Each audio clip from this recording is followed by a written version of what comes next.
Hello and welcome to Evolve Yourself TV. I am Agni James, and tonight we will be doing some chess, and then we're going to do a guided meditation, maybe do some philosophy discussion, and just talk about all sorts of good stuff. So how is everyone doing there? Ignorant. Hey, how are you doing, friend? Good to see you, man. What's new with you? How's life going with you? For some reason, I think you're going to be quiet right now. I think you're gonna be pulling the quiet move. We'll see. We'll see if I'm correct about this. So I had a intense Bikram yoga class tonight. It was an hour and a half long. One of my favorite instructors was there, and I got the pleasure of being able to take his class. It was cool. There aren't many male instructors that come to my yoga studio. It's almost all female, so it's always interesting when you take a class from a male instructor. Hey, Christine the Bean, what's going on with you? How are you doing?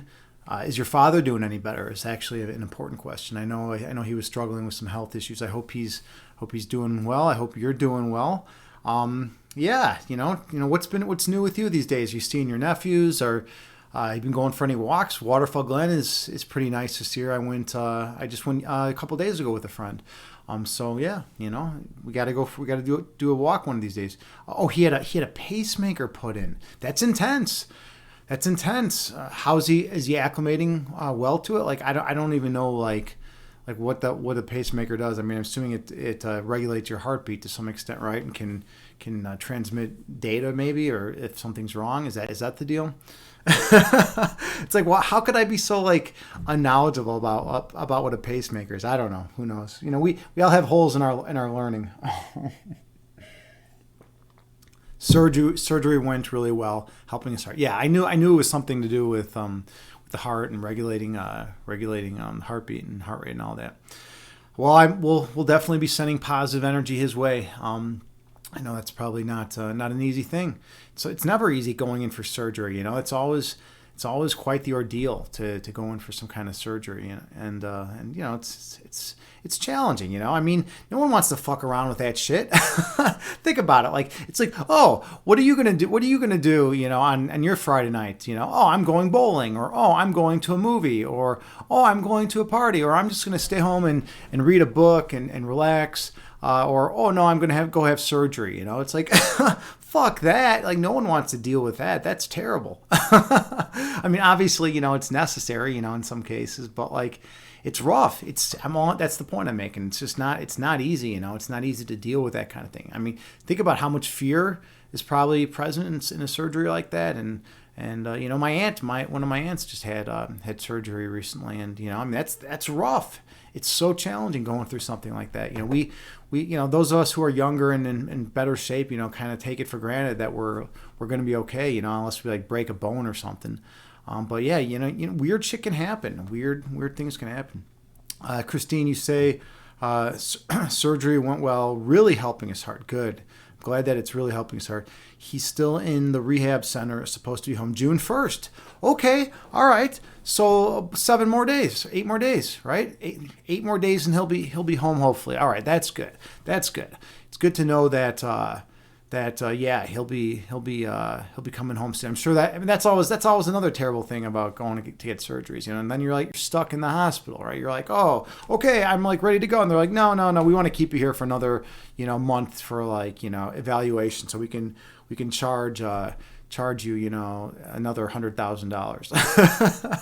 It's like if things are not as expensive enough as they are, right? What's the joke? Like a Tylenol is like $50 in the hospital. Is that what people say? I know it's some kind of ridiculous figure like that. All right, insurance. Okay, good. Yeah, I mean he's probably on Medicare, right? So insurance is covering it. Yeah, they're gonna cover something like that. Well, that's good. That's always a big burden, I mean, a lot of times insurance picks up some of it, and then people are struggling financially. It's tough to come up with the rest of the money sometimes. But that's good that it sounds like they're Medicare and supplemental insurance. Awesome. Well, that's good. That's awesome. I'm glad that it's going to be covered and paid for. All right. Well. I think it's time for some chess. We're gonna start off with some chess today. We're gonna do a little puzzle rush. I gotta set it up though. Let's See if we can get this all set up nice and neat. Yeah, look at that. All right, okay. So Puzzle Rush, those of you who don't know, Puzzle Rush is it's a chess game, obviously, because there's a chessboard there. But anyways, it's you want to see how many puzzles you can solve in 3 minutes. And most of the puzzles are checkmate puzzles. They might be checkmate in 1, checkmate 2, checkmate 3, checkmate 4s. There's some puzzles that are win material. There's some puzzles that are promote a piece. I mean, there's all different types of puzzles, and they mix them all in there. So my record is 26. I'm gonna try to just have like a respectable showing. Like at this point, I gotta just put out a respectable showing. If I can get like a 22 today, that would be pretty good. I've realized that when I'm on here talking, I play way worse than when I'm just focusing on my own. So I'm going to try being quieter. And I'm going to move the microphone over too, because when I move the microphone over, then I can actually see the bottom of the screen. It was ridiculous. Before I had the microphone here and it was covering the bottom rank and I couldn't see it. All right, here we go. Wish me luck. Trying to get to at least 22.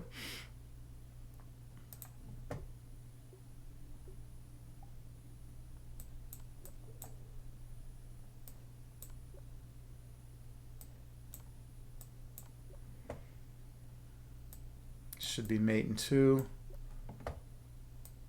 Checkmate. Checkmate. Mate. Check. Oh, this is a sneaky one. Sack the queen. Mate.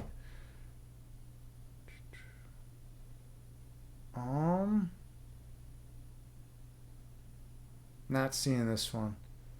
It's a little bit of a problem.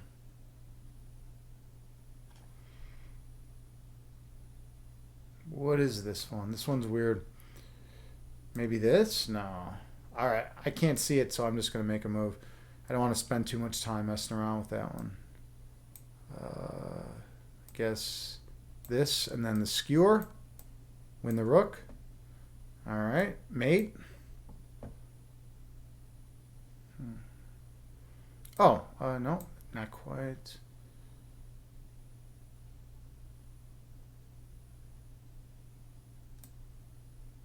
Wow, this is cool. Sack the queen there for a mate.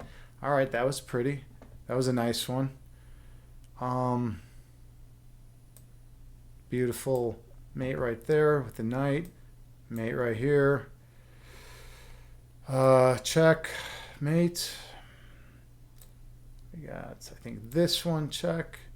And then we have, let's see. Is this it? Yeah. That's how you win the queen. All right, check. There we go. And wow. Oh wow, that's sneaky. Checkmate. All right. Let's see what we got here. Okay, I see. Check and mate. Pretty cool.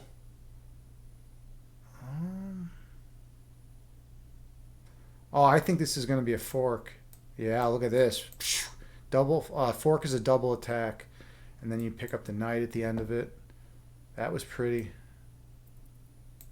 And take the rook. Come back here and grab the pawn before it promotes to a queen.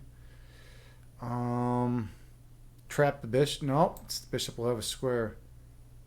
Maybe this. Yep.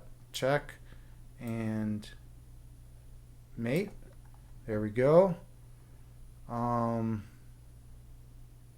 2 seconds. Oh, I didn't finish that one. 20. All right. I at least got 20. Okay, good. I at least got 20 there. That's definitely some relief. I don't think I even hit 20 last time I played online, but it feels good to be back here, and I got 20. Hey, hello. We got JT here. JT, how you doing? How's everything going with you? My channel Shaman coming in to regulate. JT, you got a lot of excitement last stream. Wisnik, I don't know if you were here, or Christine, if you were here, but we had a troll. I don't get many trolls anymore, but we had a troll come through, and JT was on him. She was on him good, and he ended up being banned. It was during the meditation too. It wasn't like I was here, just doing my normal talking before the meditation. It was actually during the meditation. I was doing the cloud visualization, and like he comes in and starts like talking shit. It was pretty interesting. It was a good challenge too, right? And I was saying this at the time, right? There's so many things in the external world that can distract us, right? And like a troll coming into your stream, right? Who's like trying to start shit, right? But if you can not allow those external things to affect you, if you can be so zen, so focused in on that zen state of mind and present in the moment, then those things will cease to bother you, right? And it didn't bother me at all. In fact, in retrospect, it was kind of funny. I'm just glad that I had JT here to regulate everything. All right, what else we had here? So Wiznick, let me give a big shout out to One Sluggy. Wiznick is also known as One Sluggy. Shout out. One Sluggy is a streamer here on Twitch. He was actually just playing 7 Days to Die today. I almost popped in, man, but I got distracted with something else. Super awesome dude, super authentic, genuine guy. Check him out. Drop him a follow. Good human being. So what's you said? Respond, don't react. Yeah, who was saying that today? I think let's see. Was that I was in Sparkalicious' stream for a while. She was going to do a meditation tonight, and I was in her stream, and she was talking about that. Respond, instead of reacting, right? So I think it's a wise. It's definitely a wise phrase. It caught my attention. I had never heard that before. Respond, don't react. But I definitely think there's some wisdom in there. All right. Okay, so I got 20 on that last puzzle rush. By the way, Wiznick or One Sluggy or whatever I'm going to call you. Do you want to play chess? We could do a chess game right now. I could do a chess lesson if you want. Otherwise, we could do something else. Or if there's anyone else in chat that wants a chess lesson or just wants to play a game, I'm down for that too. That's one thing that we do here. Those of you who don't know, my name is Agni James. I am a chess instructor, and I do guided meditations here on Twitch. And also, I have a master's in analytic philosophy. We do philosophy talks, primarily focusing on philosophy of mind, philosophy of science, and metaphysics. Those are the three areas that I enjoy talking about the most. Okay, yeah, maybe next time, not a piece. Okay, cool, yeah, we'll do it.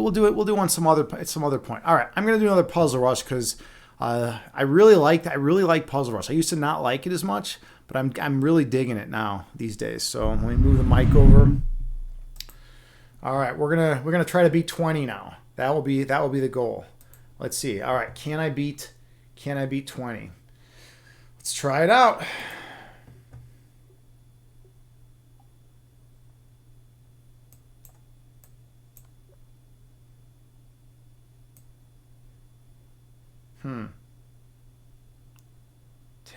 Oh yeah, duh. Come on. I gotta be quicker on those. It's ridiculous. It's so ridiculous. Come on, checkmate in one. There we go. Checkmate in one. There we go. White to move. Take the rook. Go over here. Oh, come on. I guess you pushed that pawn first. All right. Mate. Well, not quite, but there's this weird bishop move you can do. Force the king out. Oops. Oh, duh. And then right here. And then right here. Okay, cool. We're getting these. What's going on over here? Oh, there we go. Give me that queen. Thank you. I need that queen. Oh, God. Is this good content? Look at that. Taking advantage of the pin. That's pretty cool. That's pretty fucking badass if you ask me. I mean, I am a meditation instructor talking about chess, but, I still have an opinion. My opinion still matters. Oh, this is going to be beautiful. Look at this. Check. Let him promote and take your piece and then mate. Wow, that was a pretty one. That was really pretty. Okay. I got to stop thinking about how pretty everything is and actually get things going. What am I doing here? This? I don't know. Oh, it's black to move. All right, well, maybe that explains some of the issues that I'm having. I got to know, oh shit. All right, too much joking around. Yeah. I got to know whose turn it is, right? That's kind of important. Here, give me your queen. Thank you. Bam. All right, I wanted that queen. Oh my God. Jeez, I'm trying to teach chess and I don't even know whose turn it is. This is really getting messed up. All right, I think this is it, right? Check. Yep. And then is it like this? Check. And then I guess we got to do this. And then that. Is that good commentary? Like we're going to do this and then this and then that. I don't know what to do here. Like what the fuck is this puzzle? Oh, really? Maybe this is the case? And then this? Uh-oh. Give me my queen. All right, got it. Mate. 19. Okay, whatever. I'll take it. 19. I had a 20 last time, but I can handle having a 19. Like I'll be able to sleep at night now.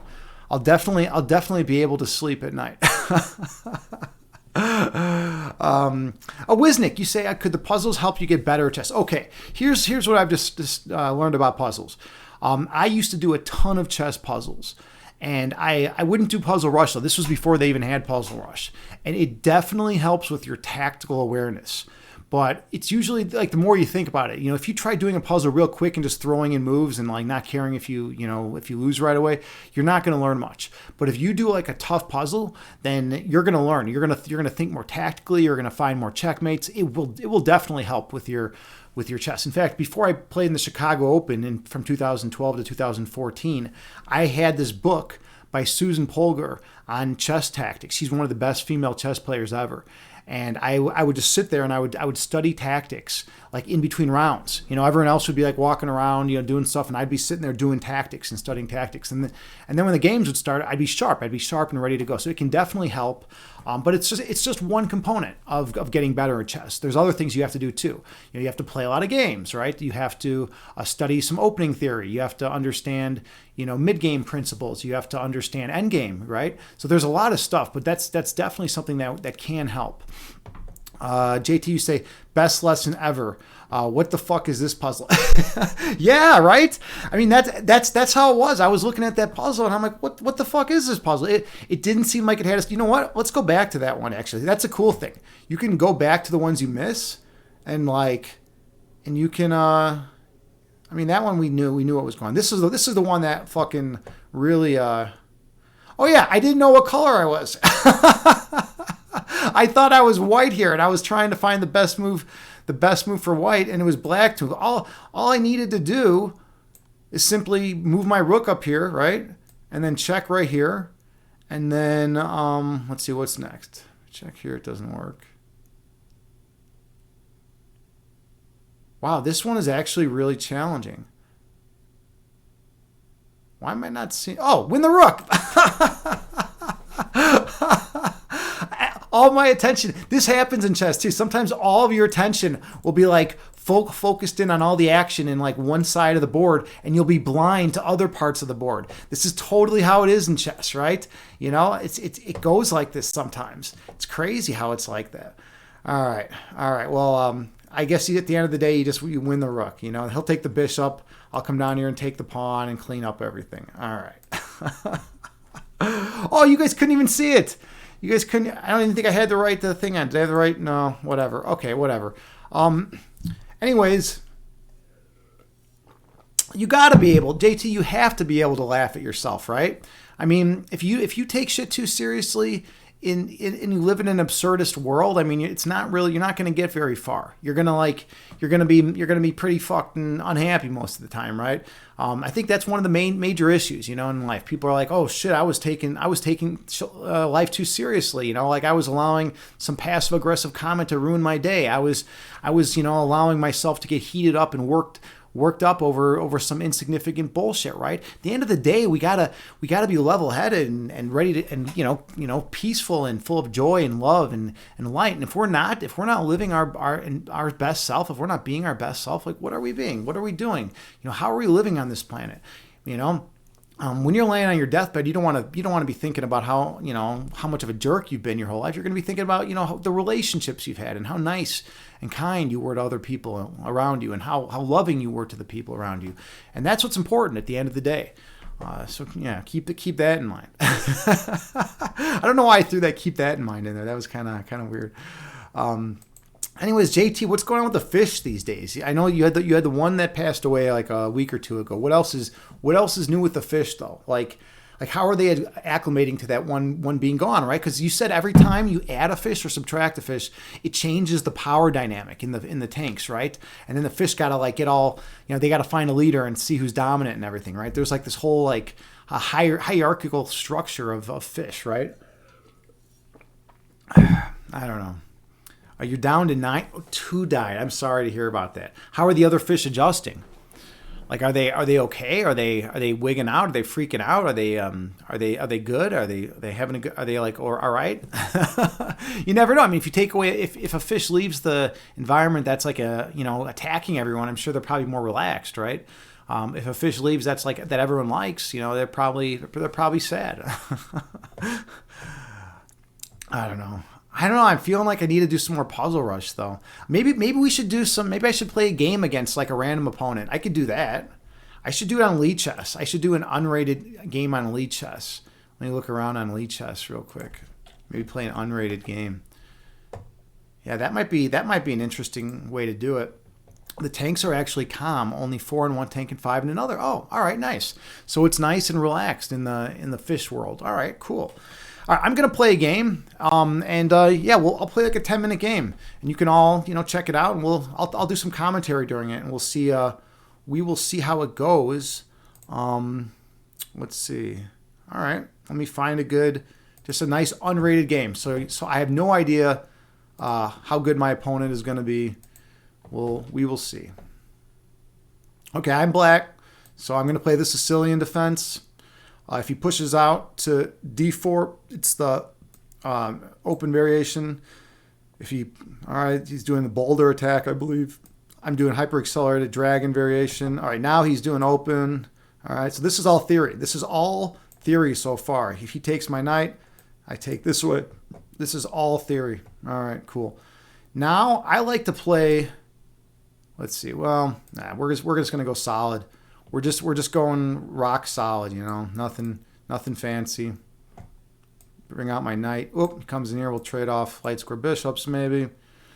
Beautiful. I'm happy that I got my light square bishop traded off. The reason being is because my pawns are on light squares, so that's actually not my good bishop. Okay, he's going in for this. I'm going to castle. All right, he's looking at maybe getting his knight here because this is my good bishop. I'm not going to want to give up that bishop. I need to get my queen somewhere, I think. Somewhere good. Let's do this kind of structure, I think. Yeah. Get the queen on this long diagonal. I don't want his knight hopping into e4, e5 very easily. All right, so he's going in for this. Let's see. What am I going to do? It's always tough to come up with a plan in this situation. I mean, we both got through the middle game and everything's fine. All right, let's put some pressure. I want to start honing in on this file right here. Notice how his light square bishop or his dark square bishop can't move off the diagonal without this pawn falling out. So I'm putting some pressure on this pawn, which is nice. You want to try to put some pressure on your opponent when you can. I got to find a better place for this knight. I'm thinking f5 maybe. We'll see. Let's see. He's giving himself a flight square. All right. This knight needs to move though. Where is this knight going to go? This rook needs to get active too. Let's get this rook right here. I'm looking at maybe pushing out here and breaking through eventually here. All right.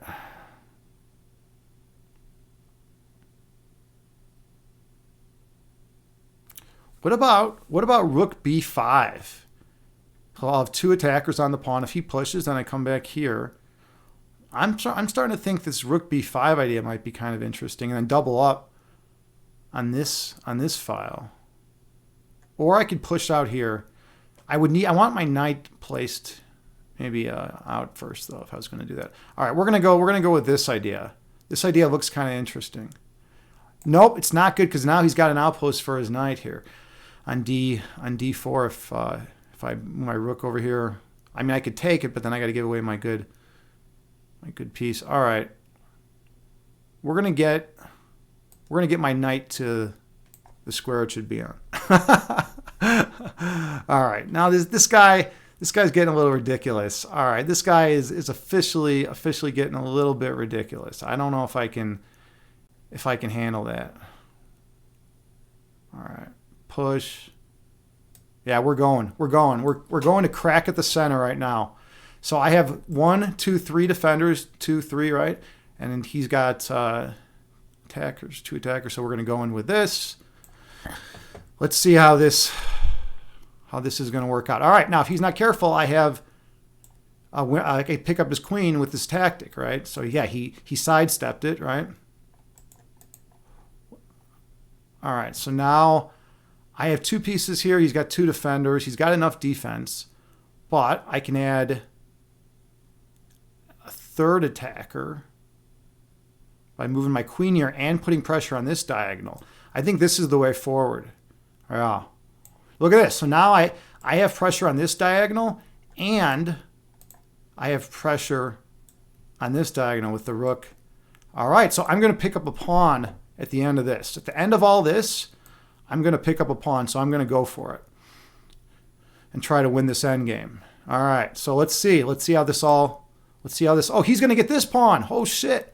All right, I didn't consider that correctly. All right, but now he's got this weird pawn to deal with. All right, let's see how this is going to play out. This is going to be kind of interesting.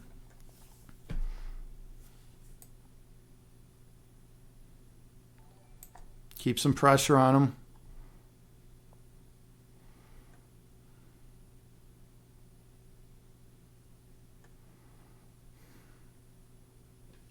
This is actually really tricky.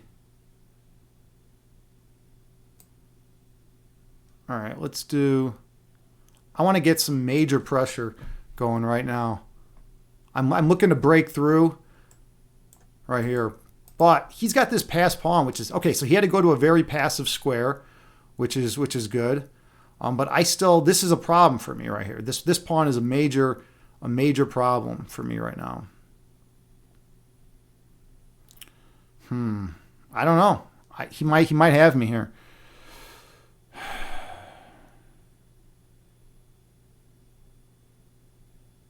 All right, I gotta go all the way back. This is ridiculous. This is totally ridiculous, but I literally have to do this. I got to come all the way back here and deal with this nonsense right now.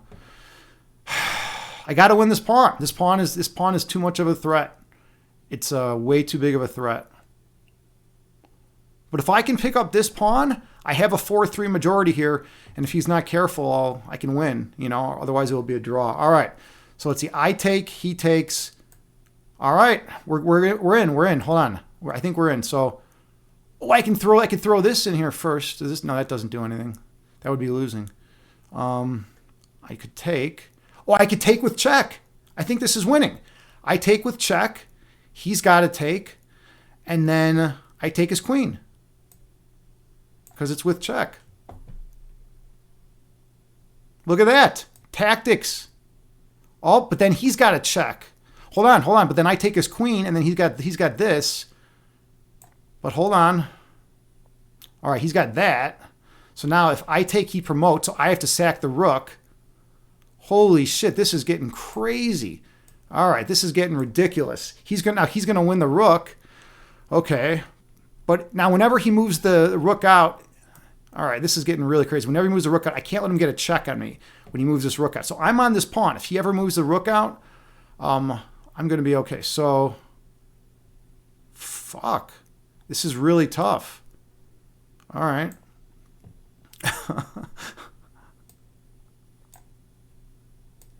Wow.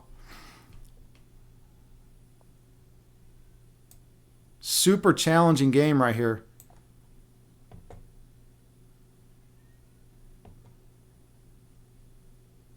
I thought I had him earlier, but it definitely was not the case. Oh no! Well, if he takes her, he's going to get it now. Because if I take here, he comes here with check. I move my king and he promotes. Oh, that's terrible.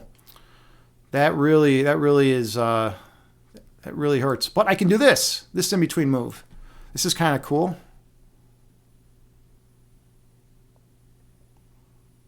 All right. Huh.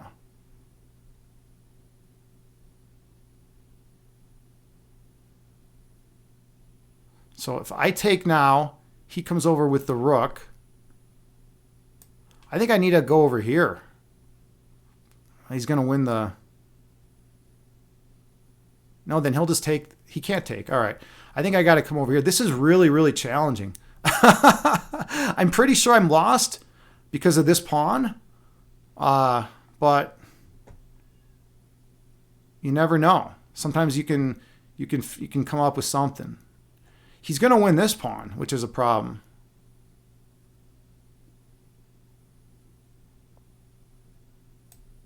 All right, I'm taking.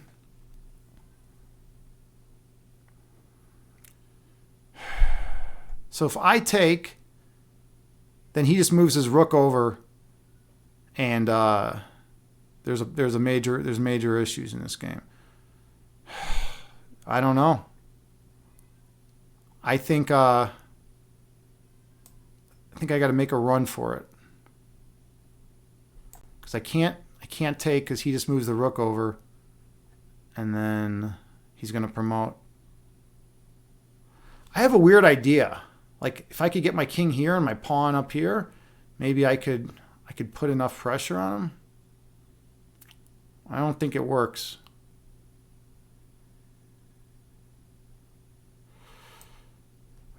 All right, well that's not fun.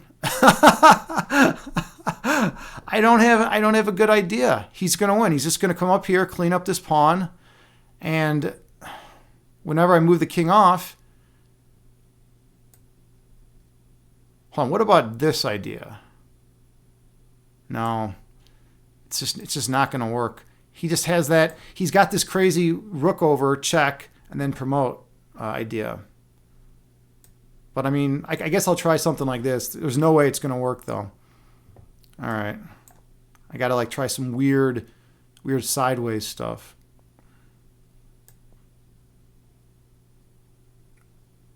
All right. Now I think I can come here.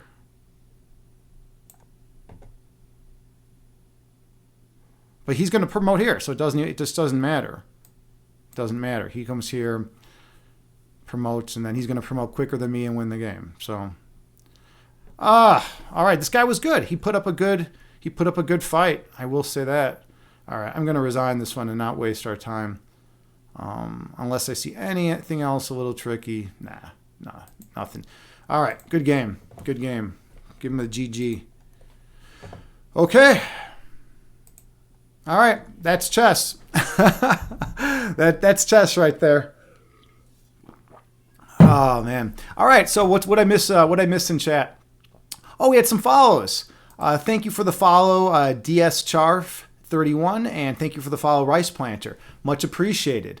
Yeah, my name is Agni James, and I do chess streaming here on Twitch. I also do primarily guided meditations. That's like the main thing I do. And then I have a master's in analytic philosophy, so I do philosophy of mind, philosophy of science, and metaphysics discussions as well on here. Those are the main things I do. And then we also just talk and talk about whatever and stuff like that. But it's good that you guys are here. Welcome, you guys and girls. All right, let's see.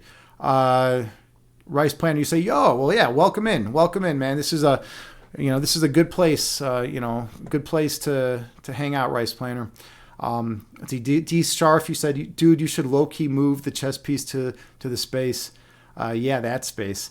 I mean, I don't know. There's going to be some spaces I'm going to move it to, right?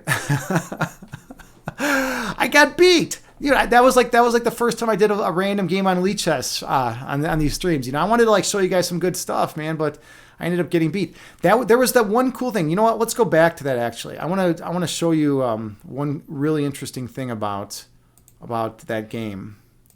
All right, so let's go back. Where was it? I mean, I was totally winning. So we had this position. I'm completely dominating right now. All right, so take. What I didn't see is that if I snagged this pawn, the queen would come down here and grab my a7 pawn. That was the issue. What I needed to do was take his queen first. What I needed to do was play this variation where queen takes queen, and then rook takes, and then rook takes, right? But instead, I played this. This was my blunder. This was the huge mistake, right? Because if this is the case, right? Then I'm up a pawn, and I just have to bring my rooks down here and go after this pawn right here on a6, and I win the game. This would have been the pawn that I would have been able to pick up by first moving my rooks right here and here, come on over here and win the game because the queens would be off. His king's too far off to contribute to it, and this pawn right here would already be taken. But yeah, I missed it. Cool. It happens. It happens in life. All right. Let's see. All right. Scene. All right. We're back. We're back. Okay. So maybe we should do the meditation now. JT, you say just breathe. There are lessons in every win and loss. That's true. Absolutely. The funny thing about chess, and this is true with most high-level chess players, is that they remember their losses more than their wins, though. It's kind of interesting. Like if you play a game and you just smoke your opponent, you beat the guy in 10 moves, I mean, you're not going to really remember that game. It's not going to stand out to you and you're not going to learn anything, right? Because a lot of times it's just theory and, the guy's going to fall for some opening trick and it's like, what do you really learn then, But sometimes, you'll play like a really long game and it's like a tough battle and you lose, and you'll learn a tremendous amount from that. Actually, that's where you really can learn the gems of chess. It's a cool experience. All right, well, let's do some meditation. Oh, JT, you say like we remember our traumas. Exactly. Yeah, we remember our traumas more than our good times. I can tell you what, all the car accidents I've been into and all the times I've broken bones and I had my fingers dislocated and all those crazy experiences that I've had, I remember very well. But, like a day where I just get up and, everything just kind of goes according to plan and there's nothing really exciting happening. Like, maybe I watched an episode of Better Call Saul. Like that's like the highlight of my day. I mean, that right there I'm not going to remember that day for the rest of my life. It's just going to fade away. It's just going to fade away. And then it's going to be like it never happened. But, when I was wrestling with a friend and all of my body weight and his weight fell on my two fingers like this, and they bent back to all the way to my palm, to the side of my hand, and my knuckles popped out of my palm, and I'm sitting there looking at my hand. I fucking remember that. And I'm going to remember that for the rest of my life. You can see the scars on my hands, right? They had to do hand surgery, right? And it's something I'm going to remember, because it's like when you look at part of your body and it's not where it should be, that's something you remember. Just like it's not nearly as bad as it's much worse obviously than losing a game of chess, but the example what JT said is true. There are lessons in every win and loss, right? And we remember our traumas more than our good times. Okay, so I always come out really intense, full of energy, and I'm always like ready to go, and then we slow things down. We rein in the intensity, and we go within to the place of stillness and peace in our being. Find a comfortable seated position. You can sit on the floor in lotus pose. You can sit cross-legged, or you can sit in a chair.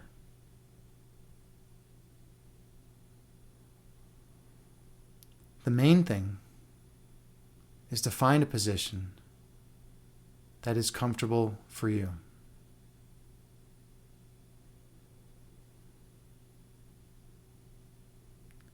And then gently close your eyes and take a few slow, deep breaths on your own while maintaining good posture.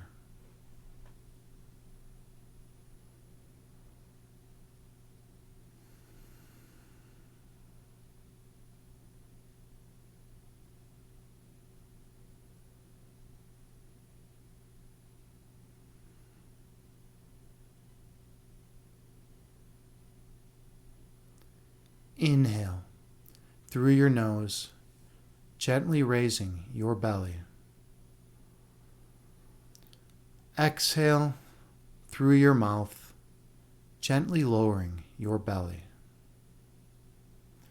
Breathe in through your nose, slowly raising your abdomen. Breathe out through your mouth, slowly lowering your abdomen. Stay focused on your breath.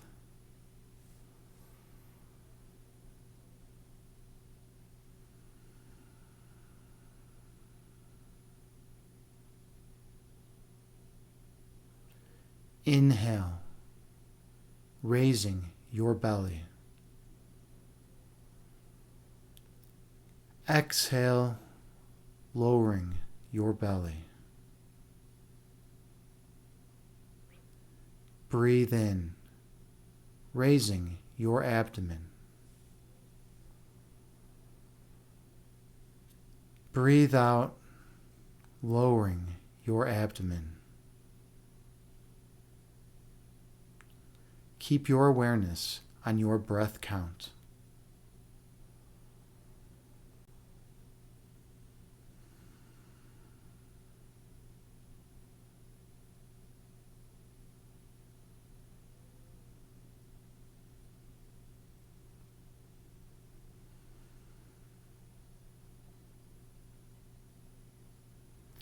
Inhale.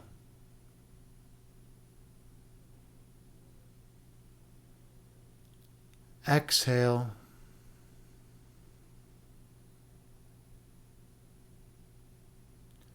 Breathe in.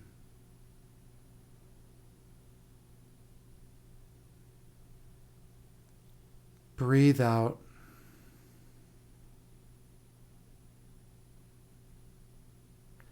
Your breath calms your body, and your body calms your mind.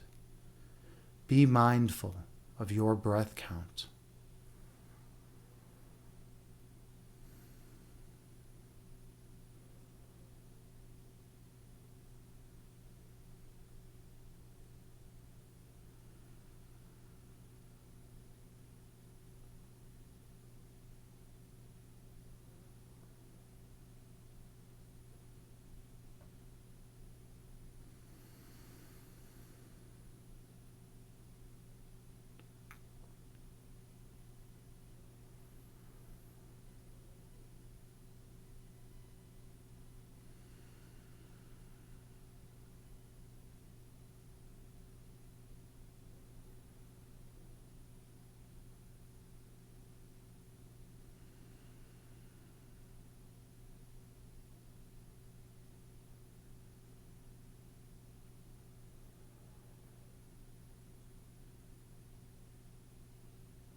Visualize yourself sitting on the tallest mountaintop.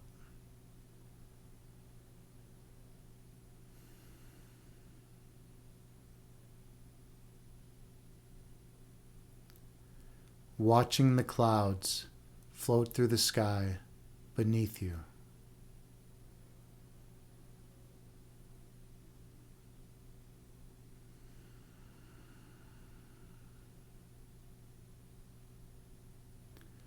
Two clouds move together, merging into one.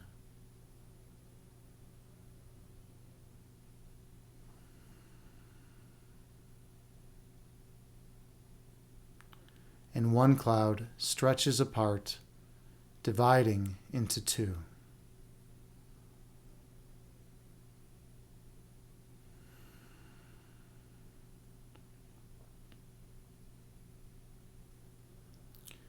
These clouds move through the sky before disappearing over the horizon.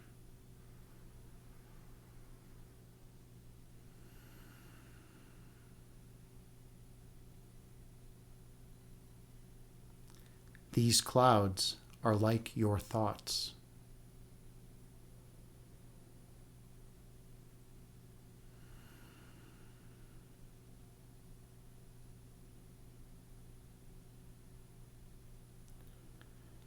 Thoughts come into being, exist for a while in conscious awareness,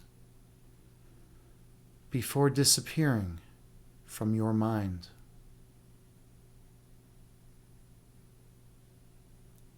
That is the nature of human thought.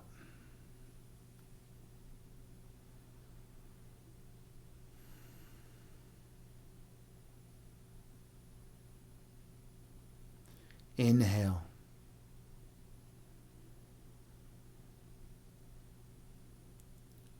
Exhale, releasing all that does not serve you well. Breathe in.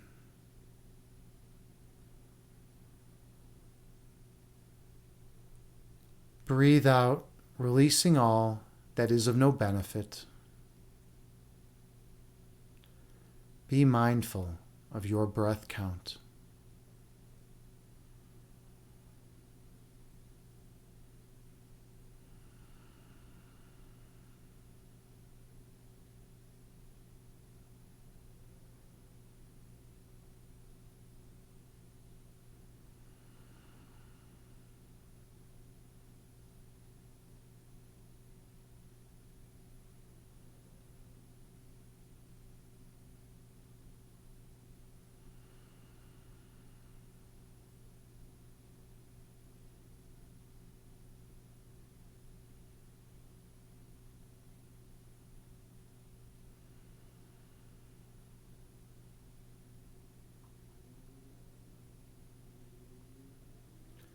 When thoughts arise in your mind, visualize them as clouds floating through the sky before disappearing over the horizon.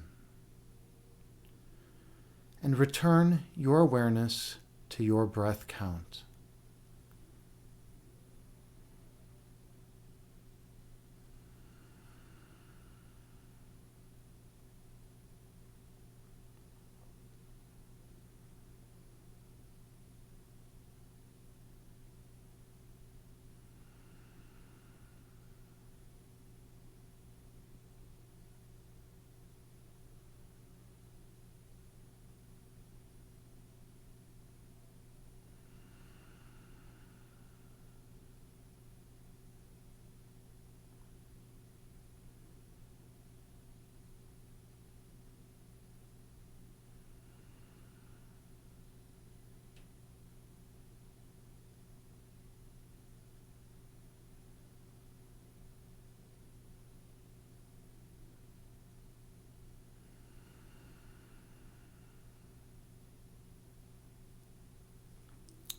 Inhale.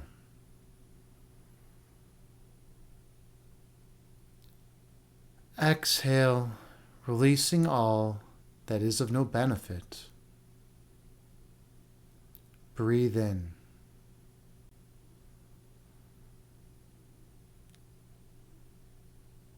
Breathe out, releasing all ego which obscures your third eye sight. Stay focused on your breath.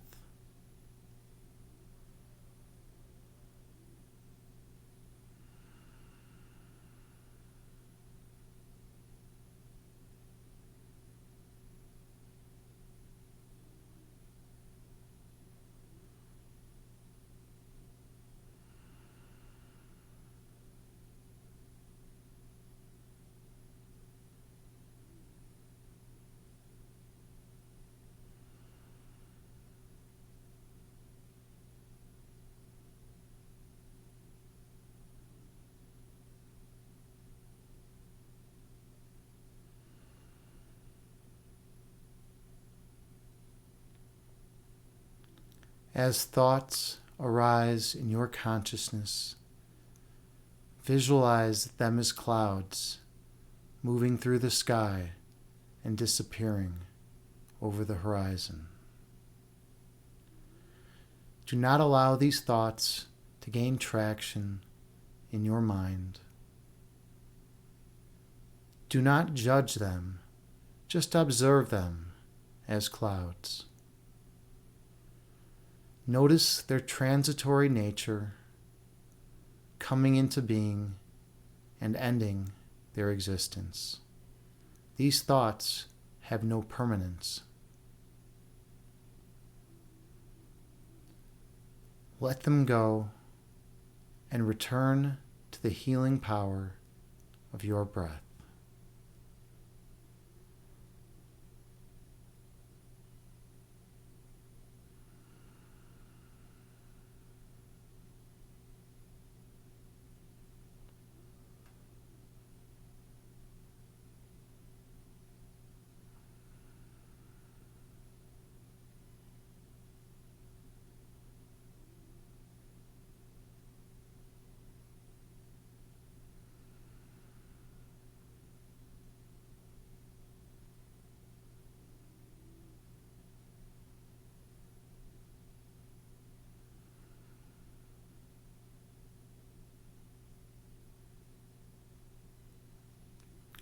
Your essence is love.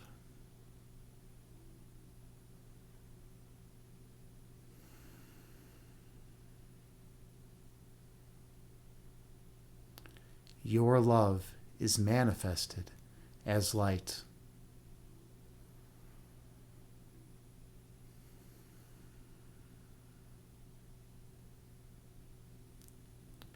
Your purpose is to shine your light on others.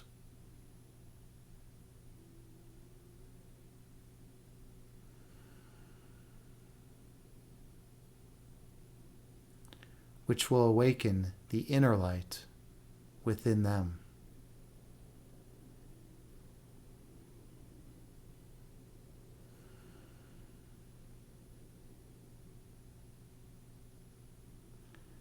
And their inner light is identical to your inner light.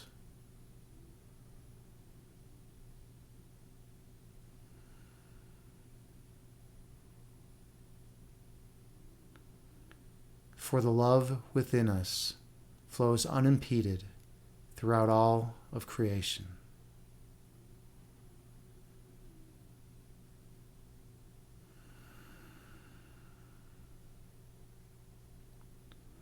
Only the ego mind would obscure our vision of this love.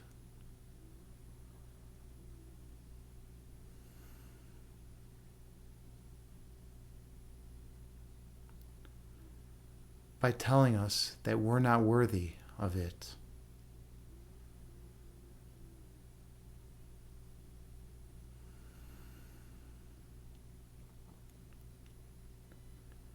For the ego delights in littleness. It tries to make us feel insecure.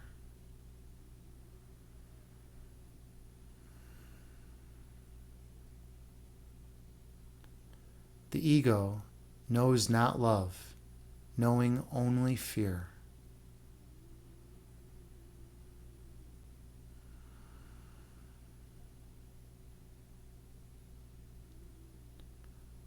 But when we remember that our foundational essence is the purest love,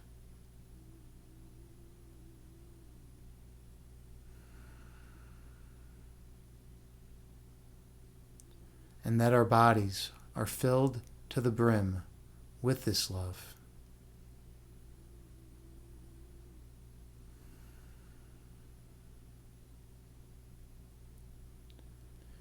no fear of any kind can enter this place.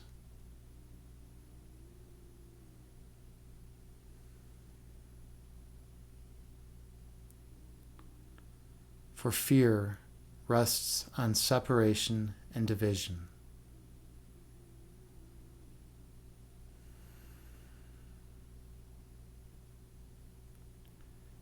and what was created to be eternally one.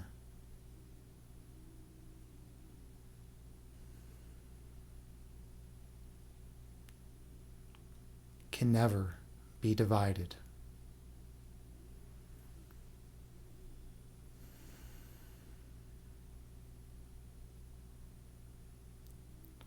Inhale.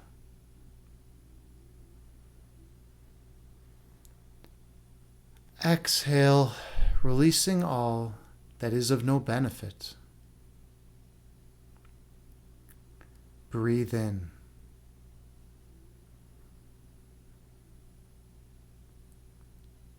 Breathe out, releasing all ego which obscures your third eye sight.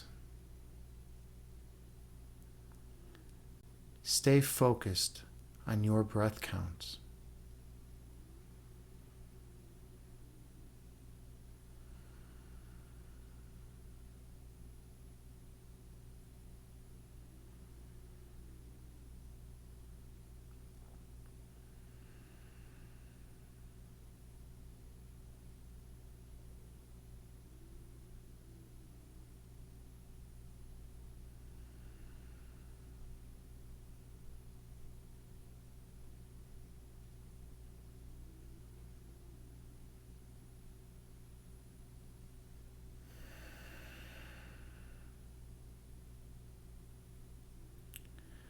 When thoughts arise in your mind, picture them as clouds moving through the sky before disappearing from your sight.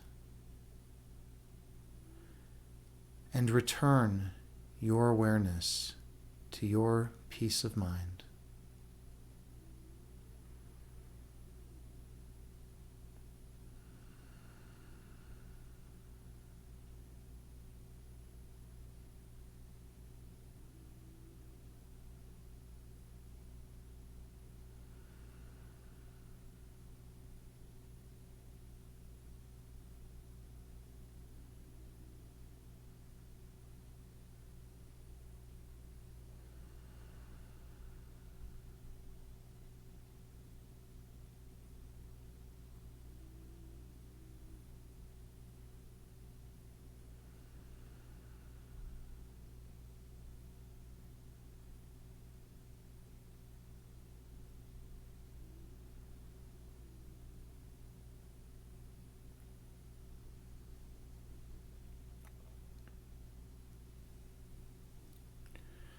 On your next breath, travel down below the level of conscious awareness.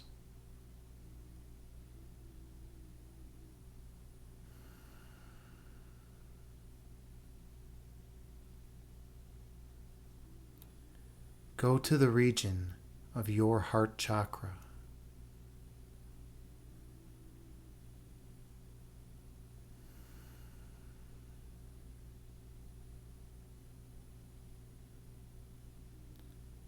Feeling the love that emanates from this location.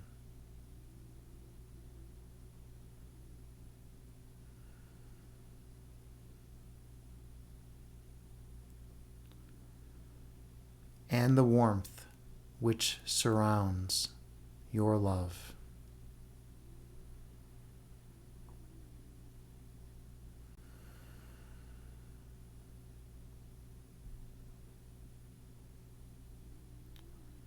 Experience the perfect peace that resides in this place.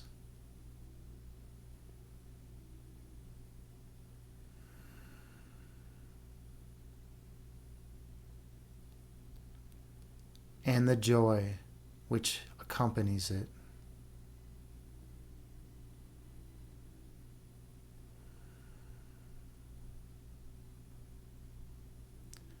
This place was given you for eternity.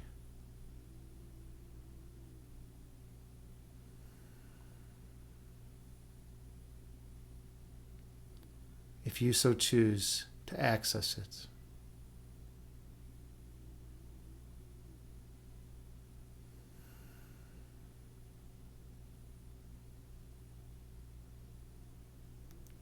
Inhale, raising your belly.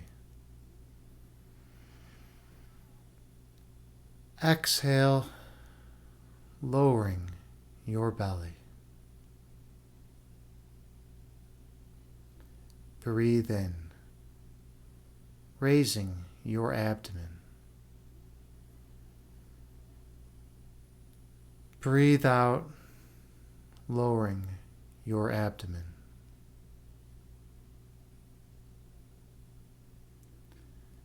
Your breath calms your body, and your body calms your mind. Be mindful of your breath count.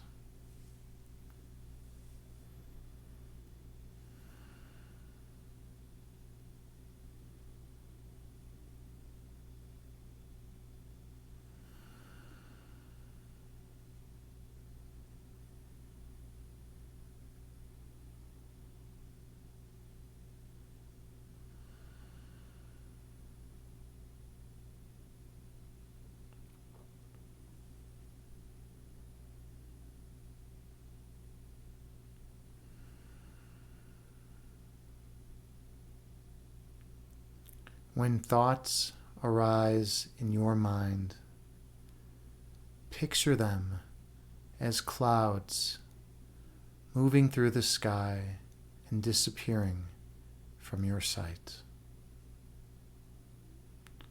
And return your focus to your breath count and your perfectly still mind.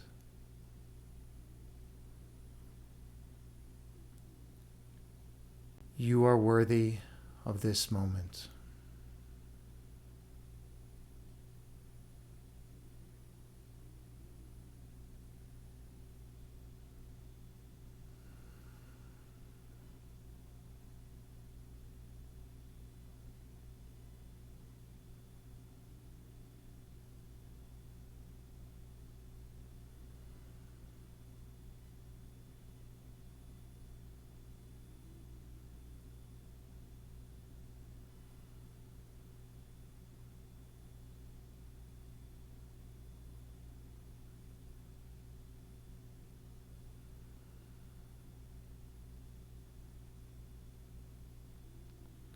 On your next breath, visualize golden light flowing in to your body.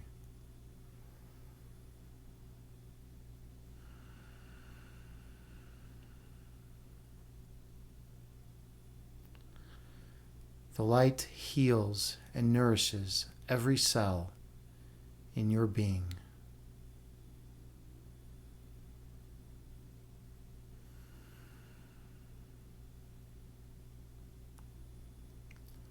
The light heals as it flows from the crown of your head all the way to your toes.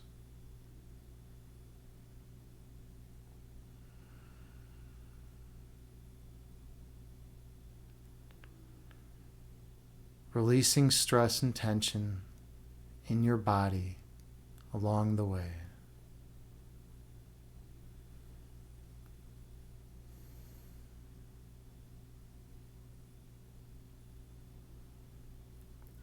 This perfect light helps us remember who we truly are.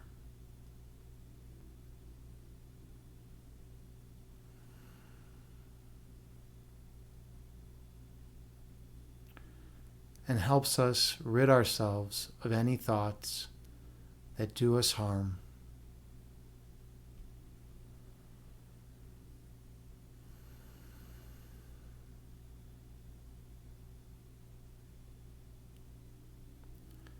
This perfect light was given you for eternity.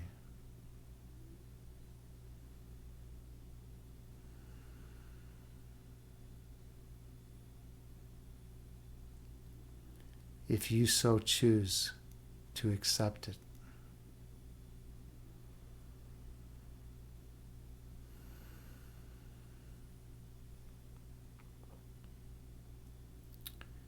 Inhale.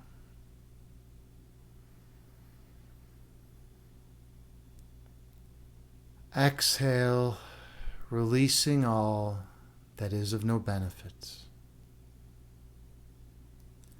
Breathe in.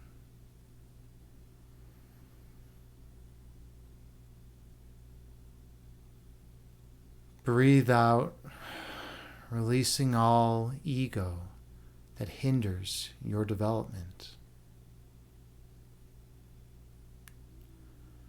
Life is much more a process of forgetting than it is of learning.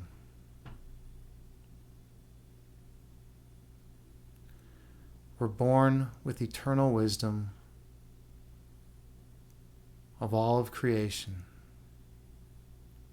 And as we grow, we forget that wisdom and learn the knowledge of this dualistic framework.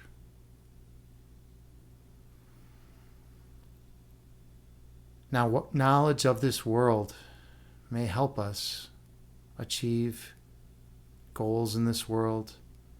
It may help us make states of affairs occur that will benefit us in this external world.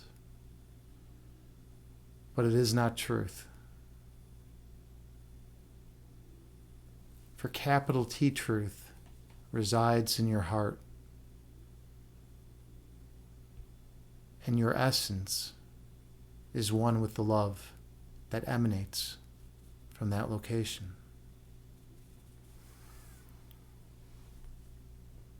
Inhale.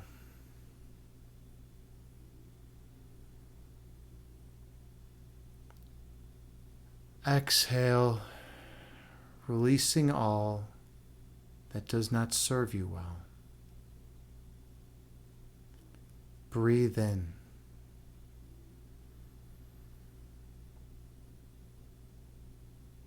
Breathe out, releasing all that is of no benefit. You are your own master. Choose which thoughts you will have wisely.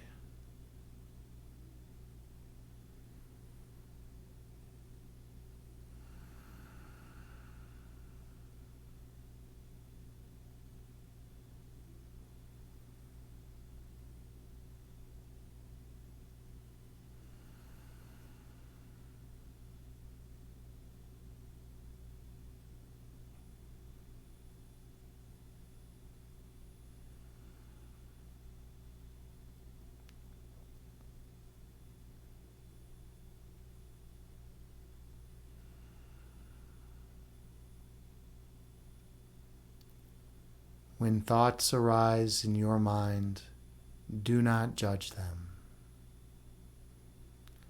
Gently let them dissipate from existence, returning all your focus to your beautiful breath.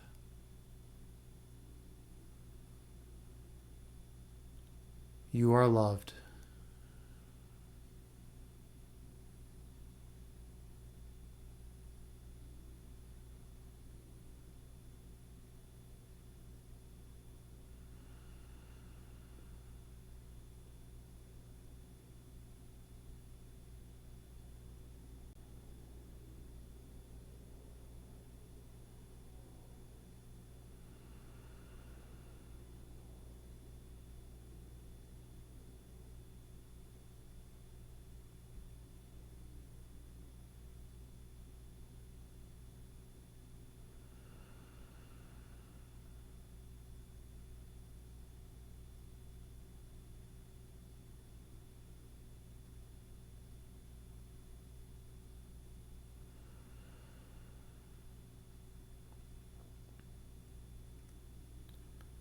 On your next breath, travel down all the way to your center.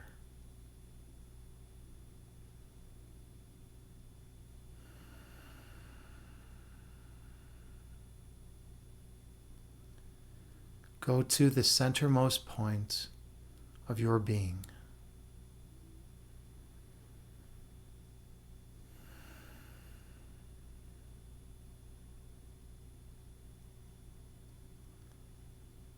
place of the purest love which flows endlessly from the source of creation.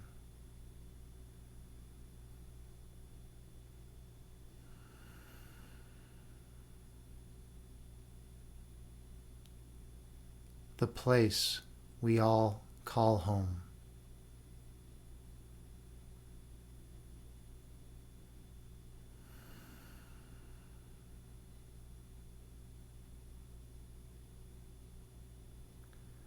Allow yourself to rest in perfect peace in this location.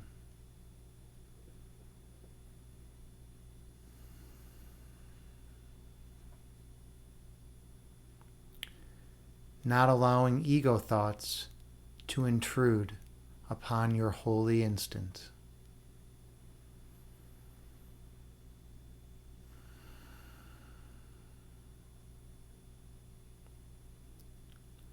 For here you commune with all of creation.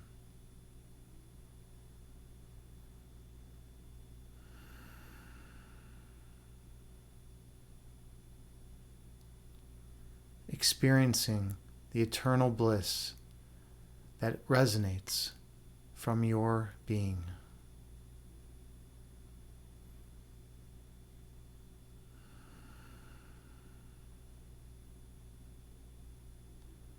Stay here, focusing on your center point.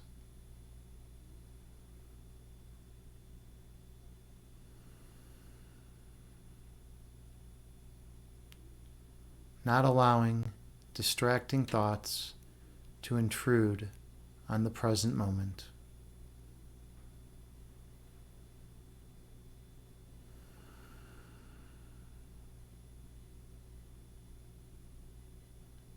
Focusing all your attention on this place of perfect love.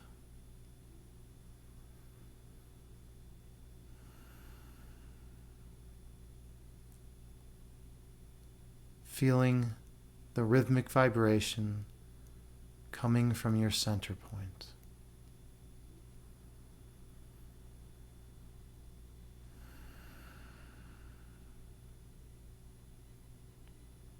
A distant song you can recall that's emanating from this central location.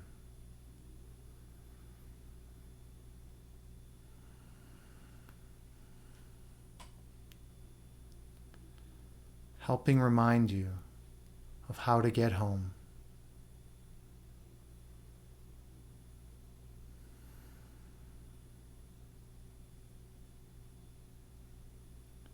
Focusing on your center point.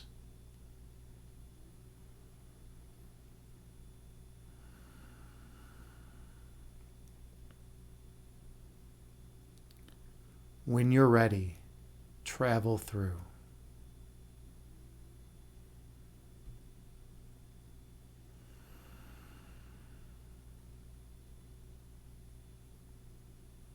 I'll see you on the other side.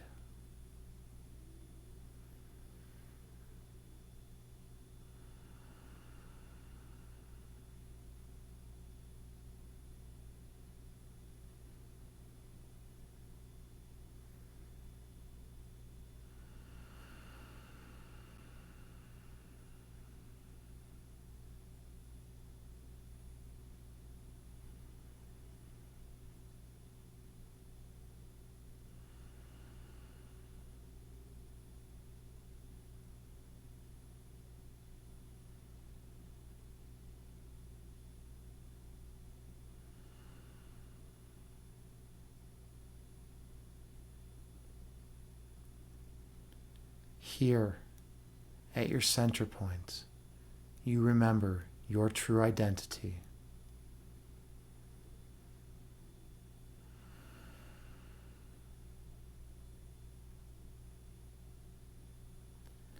At your center, you recall how you came to be.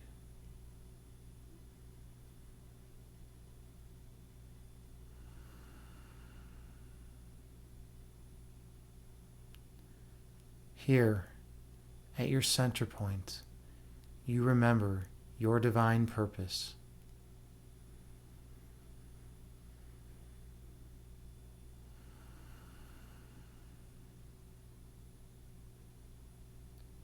To spread love and light to all those whom you encounter.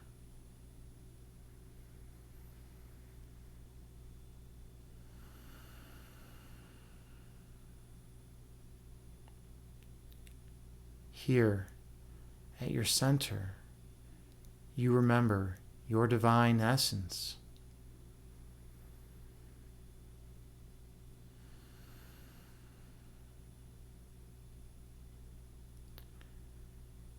And you are grateful as you watch true nature unfold.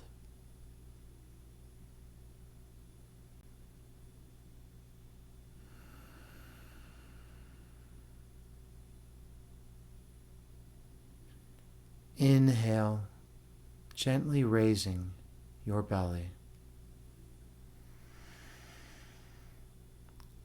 Exhale, gently lowering your belly.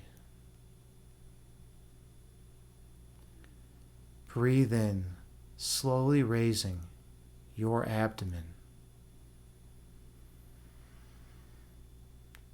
Breathe out, slowly lowering your abdomen.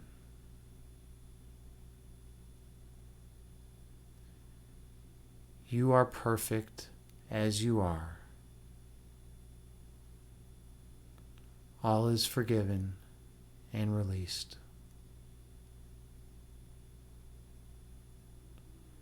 Any thoughts of guilt or fear are not worthy of you.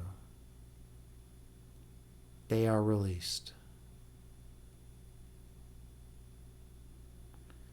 Any insecurities may no longer enter your mind. They are released.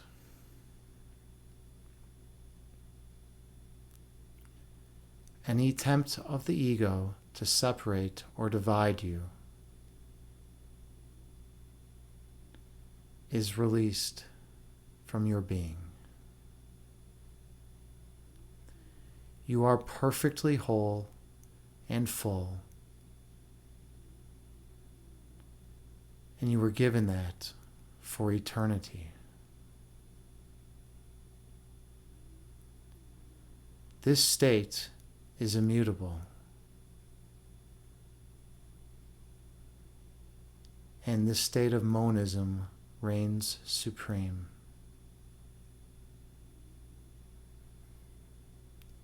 Inhale.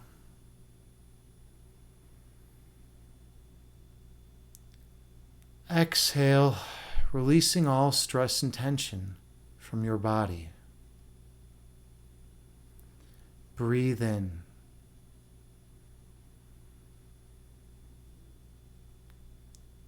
Breathe out, releasing all stress and tension from your mind.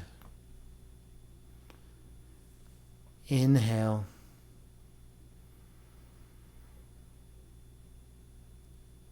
Exhale, releasing all anxiety from your being.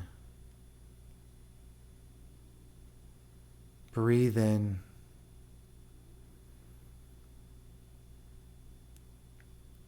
Breathe out, releasing all fear and worry from your mind.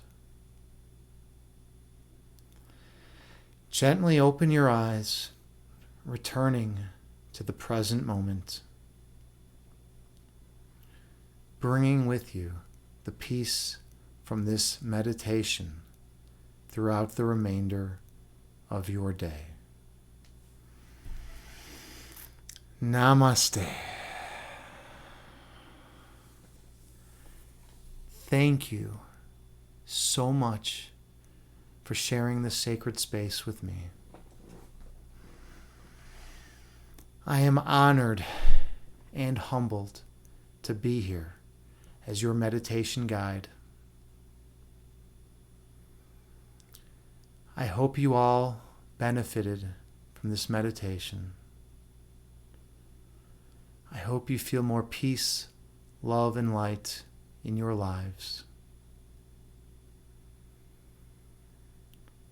And I hope you feel the eternal oneness of all of creation, because you are worthy of it. Wisnick, otherwise known as One Sluggy. Hey, friend. Good to see you, man. You know, I always say it, dude. You always bring a smile to my face. I don't know what it is, but whenever you show up, man, you makes me smile. You have a good vibe to you. You really do. Welcome. I'm glad you got something out of this meditation. And JT Farms. You know, my channel shaman. Where would I be without you? I mean, I probably wouldn't even be streaming if it wasn't for JT. She's that important. She's that beautiful of a person. Makes it all worthwhile. Thank you so much, JT. And Christine the Bean. Wonderful. Christine, I'm so happy to have a friend like you in my life. Glad that you were able to stick around for this meditation and experience this love and peace and oneness. I'm feeling pretty zenned out right now. I got to warn you. I'm feeling pretty zenned out right now.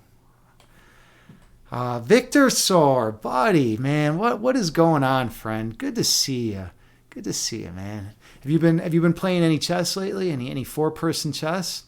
I know that's one of your main games, right? That's one of the few variants of chess that I have not explored.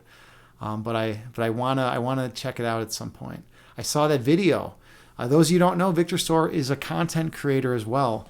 He's got a video, some videos out on YouTube about 4-player chess and some other stuff. So definitely check it out. You can. I don't know if you can type a link in here. You could probably type a link in here, and if it bans you, like, I don't know, maybe JT can unban you, or I can unban you. I don't know. I think that I opened up the links for everyone. I don't know how it goes. Yeah, try it out. Let's try it out. I gotta know if this works. I should have the ability to unban you. Unban you.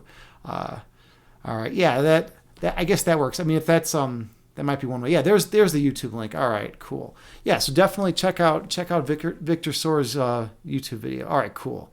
Yeah, there was a period of time where I was having some trolls and some spam bots come through, and they were just putting links everywhere. So I turned off links, but I haven't seen them around in a while. So we got it back out there. Good.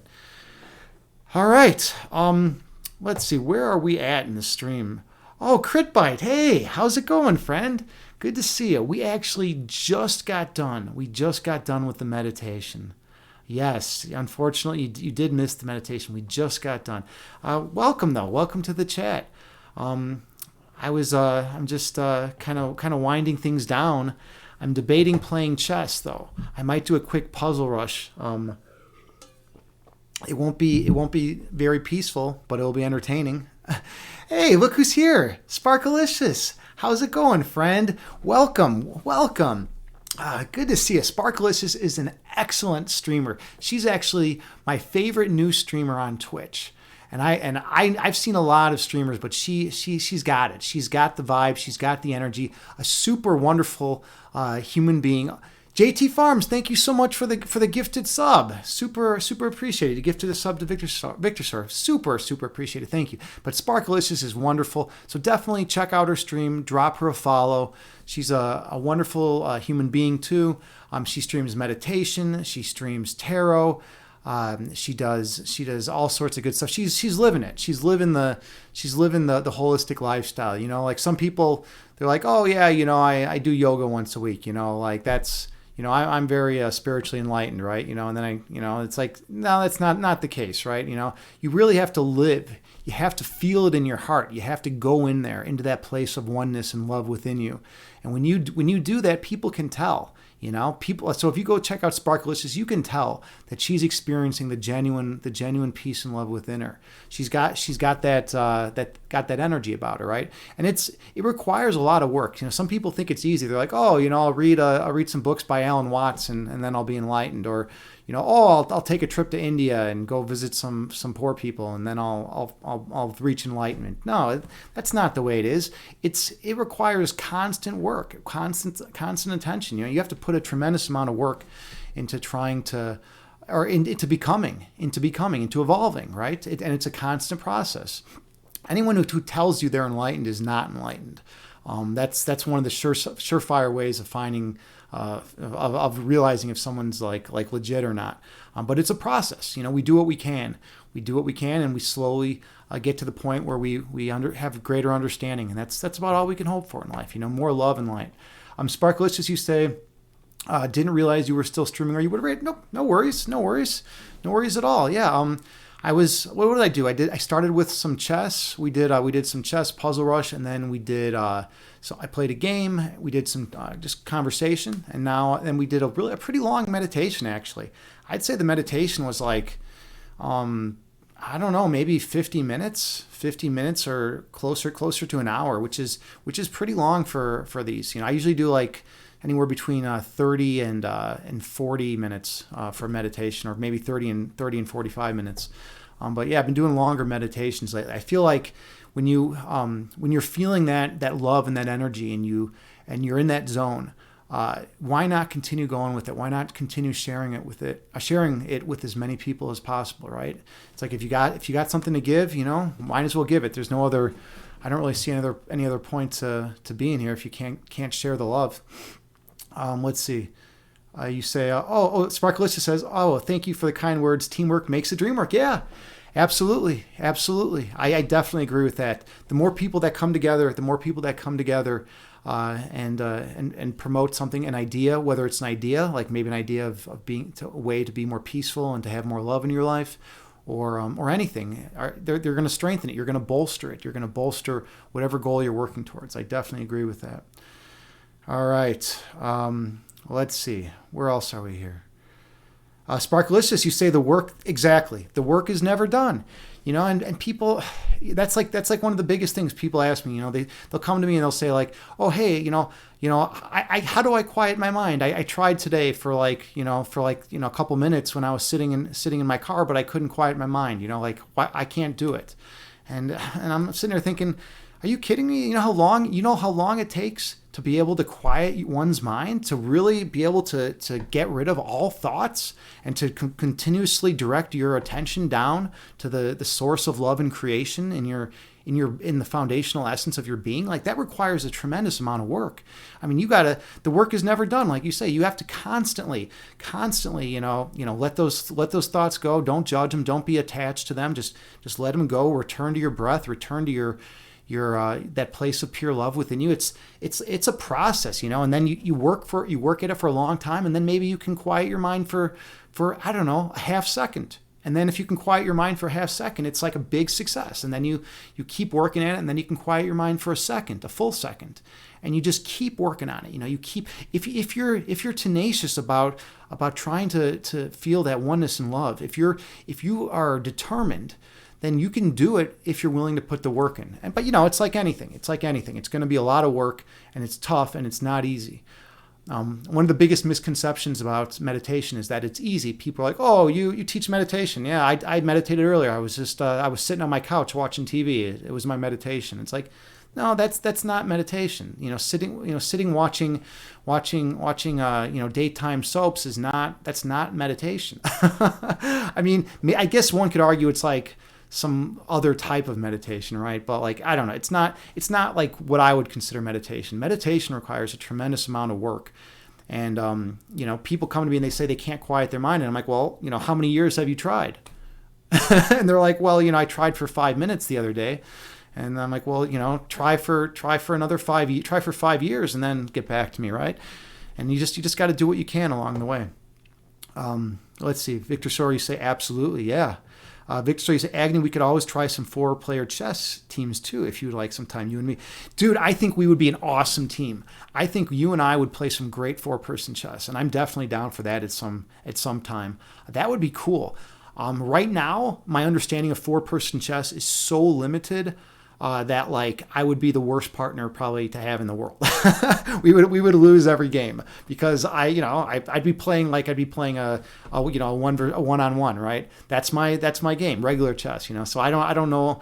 I'm gonna have to think a lot about 4-person chess, and then I'm just gonna have to play. I'm gonna have to play like a ton of games of it, and then I'll finally be able to team up with you. Victor, so you say. Also, I wish more people knew the power of the energy you share in your channel. I mean, if you're going to be receptive, if you're willing to allow yourself to be open and receptive to energy, then you're going to feel it. I've always been a sensitive person. When I was a little kid, I was really sensitive, right? Like I'd put on a shirt that.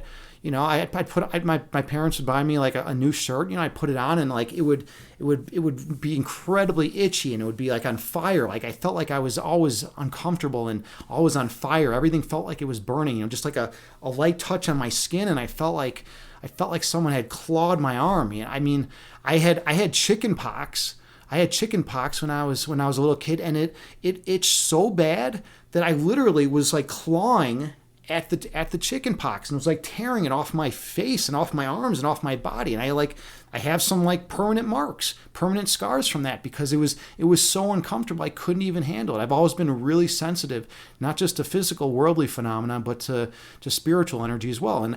And what I have is the ability to be able to give that to others, if they're going to be receptive to it. And if someone's willing to be open and receptive, then hopefully they'll be able to feel it, and if they can't, if they are not at a place where they're going to be open and receptive, then they're not going to feel anything. It's just going to be like, going to the drive-thru and ordering a Big Mac from McDonald's. I mean, it'll be the same kind of experience. So it comes down to you guys, to everyone out there.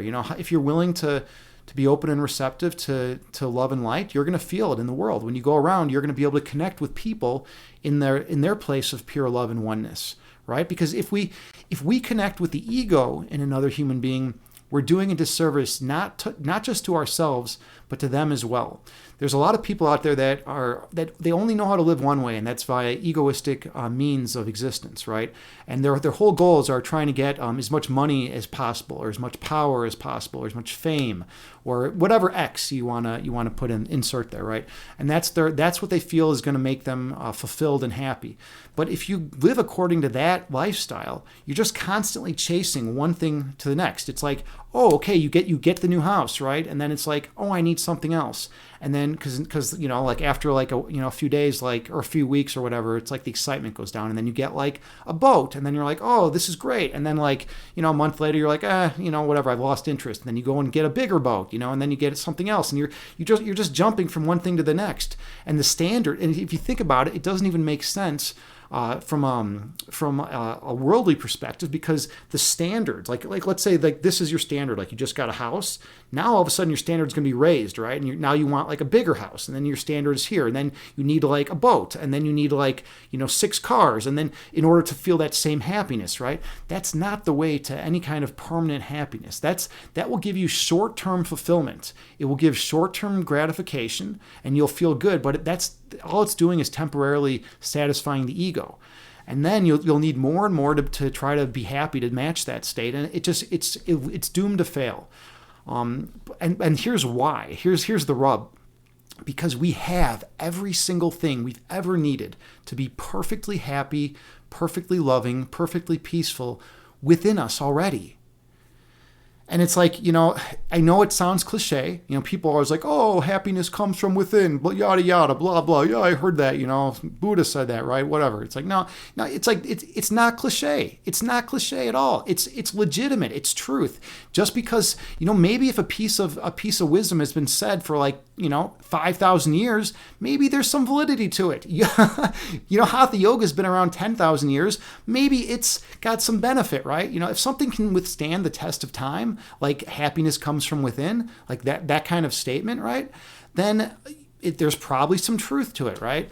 So, I mean, if you recognize that you have that love and peace within you, and that you have access to it at any time you want, at any moment, throughout your entire life, you can choose, you can make the choice to go into that place of perfect love and oneness, and feel that non-duality, feel that monism, then you're not going to need all those external things to be happy. You're not going to constantly be chasing one to the next, to the next, to the next. You're not going to constantly be running around trying to get more and more food, more this, more that, assuming your basic needs are met, right? And I'll throw that in there. Like if you're starving to death, it's pretty hard to be spiritually enlightened and kind and nice to your fellow human beings when you haven't eaten or drank in a week. It's like when you're freezing in the cold. Like it's kind of hard. It's pretty hard, right? But as long as your basic needs are met, I mean, you can feel that you can go into that place of love. And here's the other. Oh, I didn't get to the point that I'm trying to make though. I know I went off on a tangent there, but here's the cool thing. So people, if you are searching for happiness in the external world, if you're going out there into the external world to search for happiness, then you are admitting what you're saying is the love that I seek, the thing that I want, does not exist within me. Right? Because if you knew it existed within you, you wouldn't be going that route, because that implies that those things out there are going to give you what you need. But they don't. They're going to leave you empty. They're going to leave you, in the desert. And they're going to keep you chasing one high to the next. A good example of this is that I have a friend, one of my best friends. He's a really, really good dude, a nice guy. We have a history. We've been friends since high school. But he's very materialistic, right? Good dude though. We talk stock market stuff and we do options trading together, and just a good friend of mine, right? But anyways, this guy, he's rich, right? He made a piece of computer software. It's charting software. It rivals Microsoft Excel, but it's specialized for certain niche businesses. So there was a period of time where he was making $40,000 a month for a long time. He owns 9 houses. 8 of them he rents out, and one he lives in. So this newest house that he bought is a beautiful mansion in this rich area right by me. And he's living in this mansion, and he invites me over to this beautiful mansion. And he's giving me a tour, and I'm like, wow, this is a lot of space. This is a nice place, right? And he's showing me around. We're upstairs, and I'm looking out the window, and I'm like, man, what a beautiful view. It was incredible. There was a creek that was flowing, through his backyard area. There was forest. It was perfect. It was so nice. It was just like the most beautiful nature scene, you've ever seen, right? And then in the background, behind that little forested area, there were some really big, mansions, right, in this area, right, in like a gated community. And so I'm looking at this beautiful scene, and he says to me, he looks at me, and I'm like, man, that's beautiful. He's like, it's depressing. What are you talking about? It's beautiful. And I'm like, what? What do you mean it's depressing? I'm looking out at this forest, and there's wildlife out there, and there's this beautiful creek. What do you mean it's depressing? He's like, every time I look out my window, I have to look at my neighbors' houses who are bigger and nicer than mine. He's like, it's so depressing. He's like, I can't even look out this window anymore. And I'm sitting there thinking, dude, you own 9 houses, man. You have a mansion. Your house is beautiful. You're going to seriously allow yourself to be depressed because you're looking out the window and someone has a bigger house than you? That sums up the materialistic mindset very well, right? It's never enough. You're never fulfilled. You're always going for more, as opposed to experiencing that you have everything within you. So, okay, I missed a ton of stuff in chat. Where are we at? I missed so much stuff. Let's see. Victor Sora, you say, haha, it's all good. You don't mind losing. You can share the ropes. Oh yeah, we're talking about the 4-person test. Show me the ropes. Yeah, absolutely. If you can, that would be cool sometimes. All right. Wicknick, otherwise known as One Sog, you say, how do you find long-term happiness? Just by going with, what do I know, right? I never profess to know much, but I know a little bit, and I think I know a little bit, right? So the little bit that I do know is that when I go into a state of meditation, and when I do yoga and qigong and kumnae, when I do these internal energy arts, when I allow myself to be receptive, and when I put myself in a vulnerable state where I can allow everything to come in, right? I'm not going to have ego defenses up. I'm going to allow things to flow into me. I can feel that love. During this meditation that we did tonight, I could feel that love and oneness. And then when you feel the love and oneness, you can allow it to guide you, and you can allow it to help lead your life. But it's how do you find it? I mean, it's long-term happiness is elusive. I mean, so one thing that I've learned, I think it's better I think it's kind of does a disservice to people who are trying to like find like one way to always be happy, right? It's really difficult. Like that just doesn't really happen. It's not realistic. But what you can find is that you can learn tools such as meditation, yoga, qigong, those kind of things. You can learn these tools that allow you to access happiness more frequently and allow you to redirect your mind such that when you are in a state in which you are miserable or unhappy for some reason or another, you can regain your peace of mind. And that's what it's more about for me. It's not about trying to always sustain long-term happiness. It's more about like, oh, I just lost my head because someone cut me off in traffic, right? Like I'm gonna like see how quickly I can not allow that to affect me, let it go, release it, forgive the situation, forgive myself for losing my shit for a second, and then just return to the present moment, right? And that's it, and it's a work in progress. It's if it was easy, everyone would be doing it. People would just download whatever Tony Robbins book or audio podcast or whatever he's got out there. They would just download that and they would get it and then they'd be happy for their lives. But it's not the case that's how it is. Okay, let's see. Victor Story, you say sometimes the deepest ideas are also the simplest. Yeah, that's a really good point. The Tao Te Ching is like packed with so much amazing wisdom. And when I read that, a lot of it's very simple. A lot of it's super simple. Like less is more, right? Trying to go off and get more and more of something is a surefire way to be unhappy, right?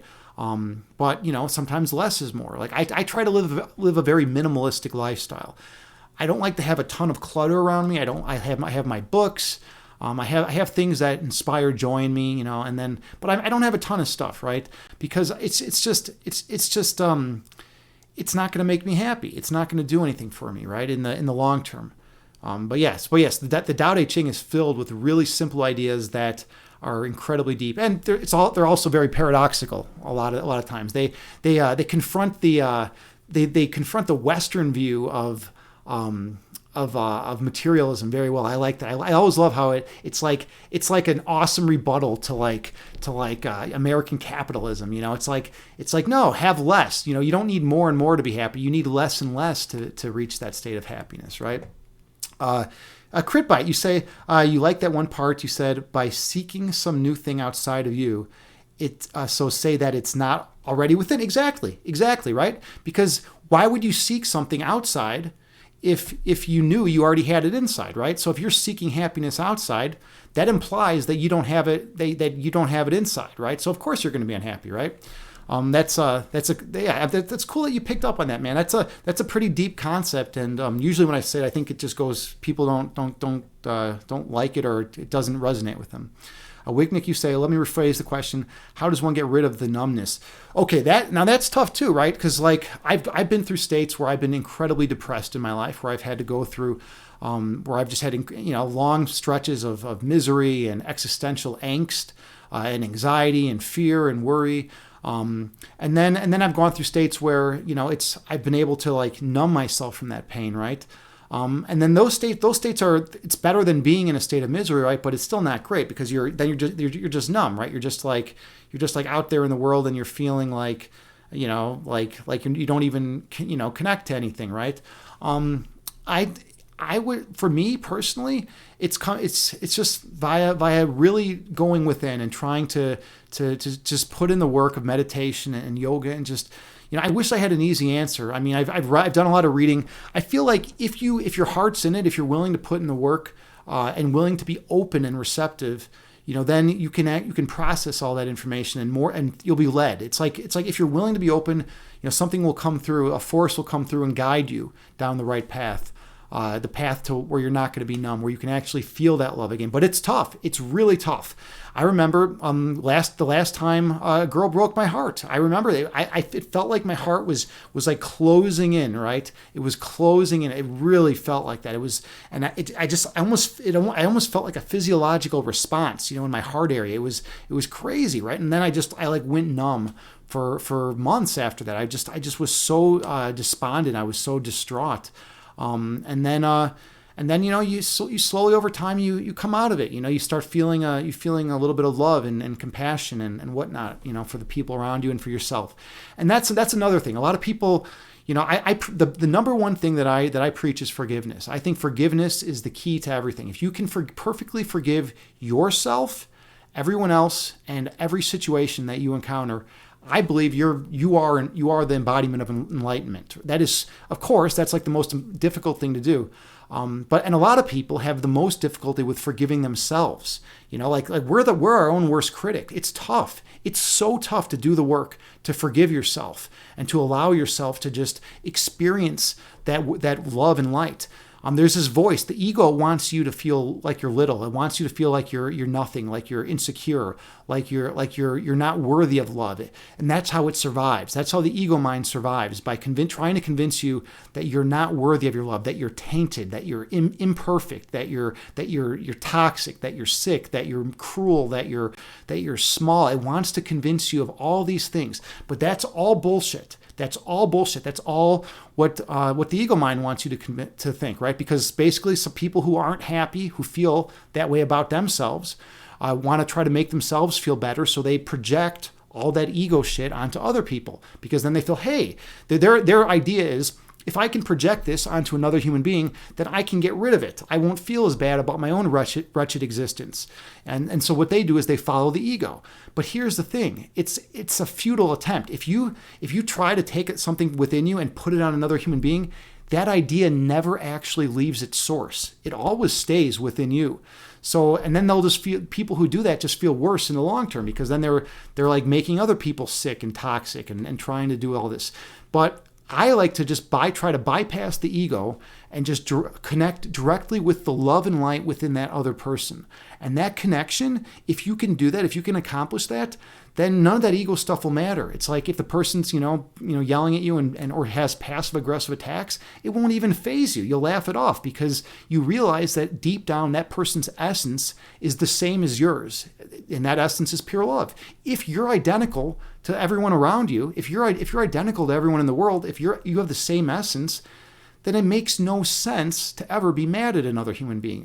It makes no sense to ever hate another human being, because by hating another, it would simply be hating yourself. And it doesn't make any sense to punch yourself in the face. You wouldn't punch yourself in the face. Why would you punch someone else in the face, right?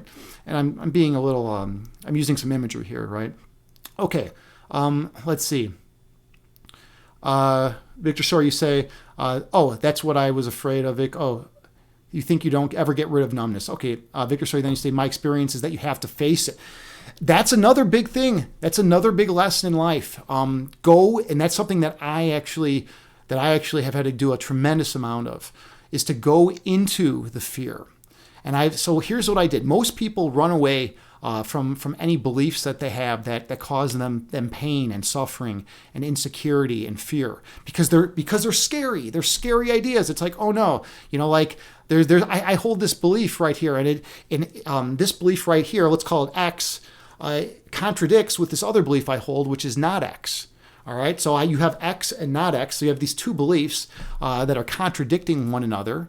And the thing about that is, when you have two beliefs that contradict one another, then you have what's called cognitive dissonance. If you've heard of cognitive dissonance, that results from two beliefs basically butting heads against one another, right? So that most people then are like, okay, what am I going to do? They'll either close off. They'll either close themselves off to the new belief and reject that belief. They'll bolster the belief they currently have and try to say, okay, this belief is right. Or they'll just allow that cognitive dissonance to stay there, right? They'll allow that suffering to be there. But I think it's important for all of us to go into the pain, to go into the suffering. A lot of people spend their lives running from the pain. They spend their lives running from traumas and sufferings, and they don't want to go in. And why don't they want to go in and deal with it? Because it's scary and tough and dirty and unpleasant. You're just going into the pain. I actually learned this from a yoga DVD that I was doing a yoga DVD like 10 years ago. I had this yoga instructor that I used to always do her vinyasa stuff. And she was talking about, we were in a yoga pose, and she was talking about exploring the area of pain and tightness that you had in your leg in a given posture, right? We were doing this posture, and there was this area where it was like making your leg feel like really like it was a really tough stretch, and you were having to hold it a long time, and you're like, man, this is so uncomfortable. And the instructor was saying, no, it's good that it's uncomfortable. Explore that space. Do not judge it. Just feel it out. And then here's something cool that happens. If you withdraw judgment, if you take away your judgment from a given from a given X, from a given thing in the world, right? From a given a belief, then it ceases to have a power over you. It ceases to have that kind of force, I guess, in your life, right? So if you actually go into areas of discomfort, because what I did is that I took what she said and I started employing that same principle in my everyday life, right? So I started like going into my own psyche, right, and thinking, okay, what beliefs do I have that are causing me pain? What beliefs that I have that are making me suffer? And I started exploring in meditation those beliefs, and it burned. It was painful. It was difficult. It made me unsettled. But I worked through a lot of that shit. And if you do that work, you can really overcome it, right? Yeah. So Victor Sora, you're right. Your experience is that you have to face it. Absolutely. All right. I missed some stuff in chat. Victor Sora, you say it's okay. My experience is that beneath every bit of fear is undiscovered joy. Yeah, right. And that's the thing. A lot of our most painful experiences and traumas are also our best teachers, and that's an important thing to note. The people that I know, by the way, and here's another cool thing. Let's say you're someone who's suffered a lot in your life. Let's say you've been depressed a lot. You'll probably end up being a much more interesting person than someone who's just always like, okay, there's some people that just flitter through life and everything's always like, okay, and they just go from one thing to the next, and they get married, have 2.5, have 2 kids and 2.5 cars, or was it 2.5 kids? Wait, how could you have a half a kid? I don't know. But they go through life and everything's like, okay. They don't learn too much. They don't really grow and develop and become dynamic personalities, right? The people who suffer tremendously and overcome that suffering are usually the most interesting people that you'll ever meet. They're the ones you want to associate with, because they know what it's like to be in the depths of despair and to claw your way out. And it's a fight. You got to remember that. It's not going to be easy. All right. Victor Sora, you say, because fear is a reflection of something deep. Exactly. Yeah. If you have fear, you always got to think, well, what's causing that fear, right? Always look for the base level foundational belief that is giving rise to any of the higher level beliefs, right? I mean, one could argue that fear is foundational, maybe right above the level of love or something like that. Like love is more primal, and then fear is like I think fear is like probably the foundation of the ego, according to my metaphysics. But that's just what I believe. It's not necessarily what reality is. Wicknick, you say, or Wisnick, you say, well, you fear, but you'd rather face fear than live with it. Exactly. Face it, man. Face it. It's gonna be tough. It's gonna be brutal.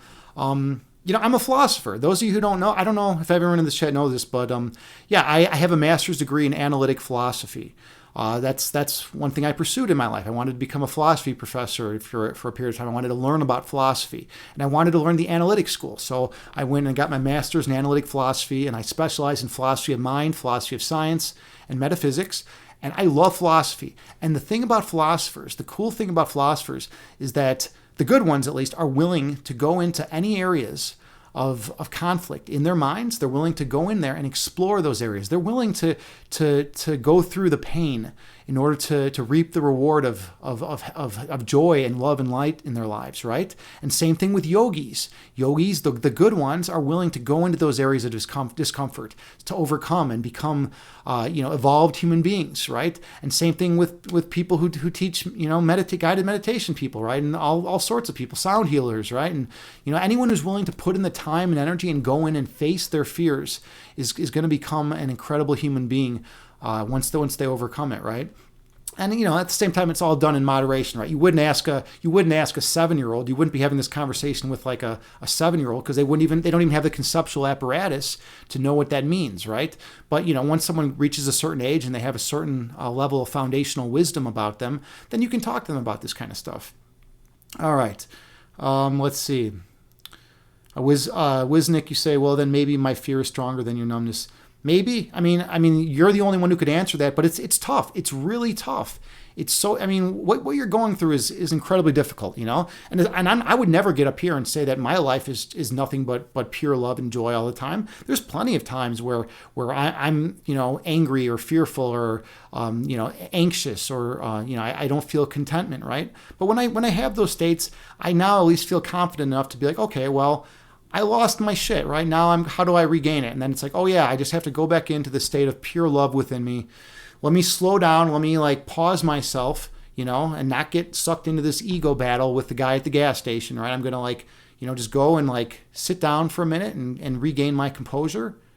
And I'm just going to, feel that love again. And I'm going to feel that joy because I'm worthy of it. I'm absolutely worthy. And so are you. All right. Sparkalicious. Sparkalicious. You say, getting to the root cause, journaling. Journaling is a great way. Thank you. Yes. Journaling is an excellent method that some people find super helpful. Absolutely. Any kind of expressive thing like journaling. JT Farms and I are poets. We're fire poets. And that's how we met, actually. JT Farms and I were in some poetry groups on Facebook, and we actually met and did a collab and wrote some poetry together.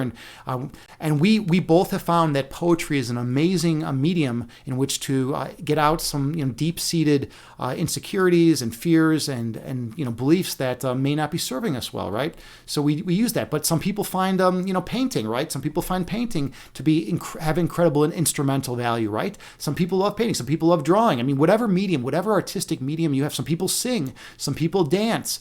It's all individual. It's all what's up to you. What you feel good doing. But journaling is a great way to do it. And then you just have, and you don't need to be structured. You just jot down things on paper. You just write down your beliefs, write down things you're thinking, and then sometimes you'll come to some realizations. Another thing that helps is talking, just expressing yourself through verbal communication with a friend, right? If you're just talking with a friend, I mean, if they're a good friend, they'll let you talk. You don't want to be with a friend who you'll say something and they'll just go off for half an hour. You want to be with a friend who you can have an open back and forth exchange with, right? That's the kind of person that can be incredibly helpful when you're struggling. All right, Sparkalicious, you say face it, forgive, and let go. Exactly, yeah. Forgiveness. I mean, I should put that on the title of every stream that I do for the rest of my life. For the next 80 years, every year when I stream, every day I stream, I should have the word forgiveness in the stream title. That's how important forgiveness is to me. It's literally the most important thing. I think I believe my personal metaphysics holds that forgiveness leads to the quickest route to purification and release from this illusory dualistic framework. Because those of you who are aware of Kant, what Immanuel Kant did was he drew a distinction between the noumenal realm and the phenomenal realm. All right, so the phenomenal realm is the world of appearances. So when you're out in the world and you're looking at something and tasting something and smelling something and feeling something, all that sensory input is coming to you and it's filtered in through your senses. Right, but you're only getting a tiny little bit of the data from the totality of data that exists out there. Right, there's almost an infinite amount of data out there, but our bodies are only capable, our finite selves, of grasping just a tiny little bit. So we take that little bit of data in, we filter it through our 5 senses, and then we extrapolate and we try to.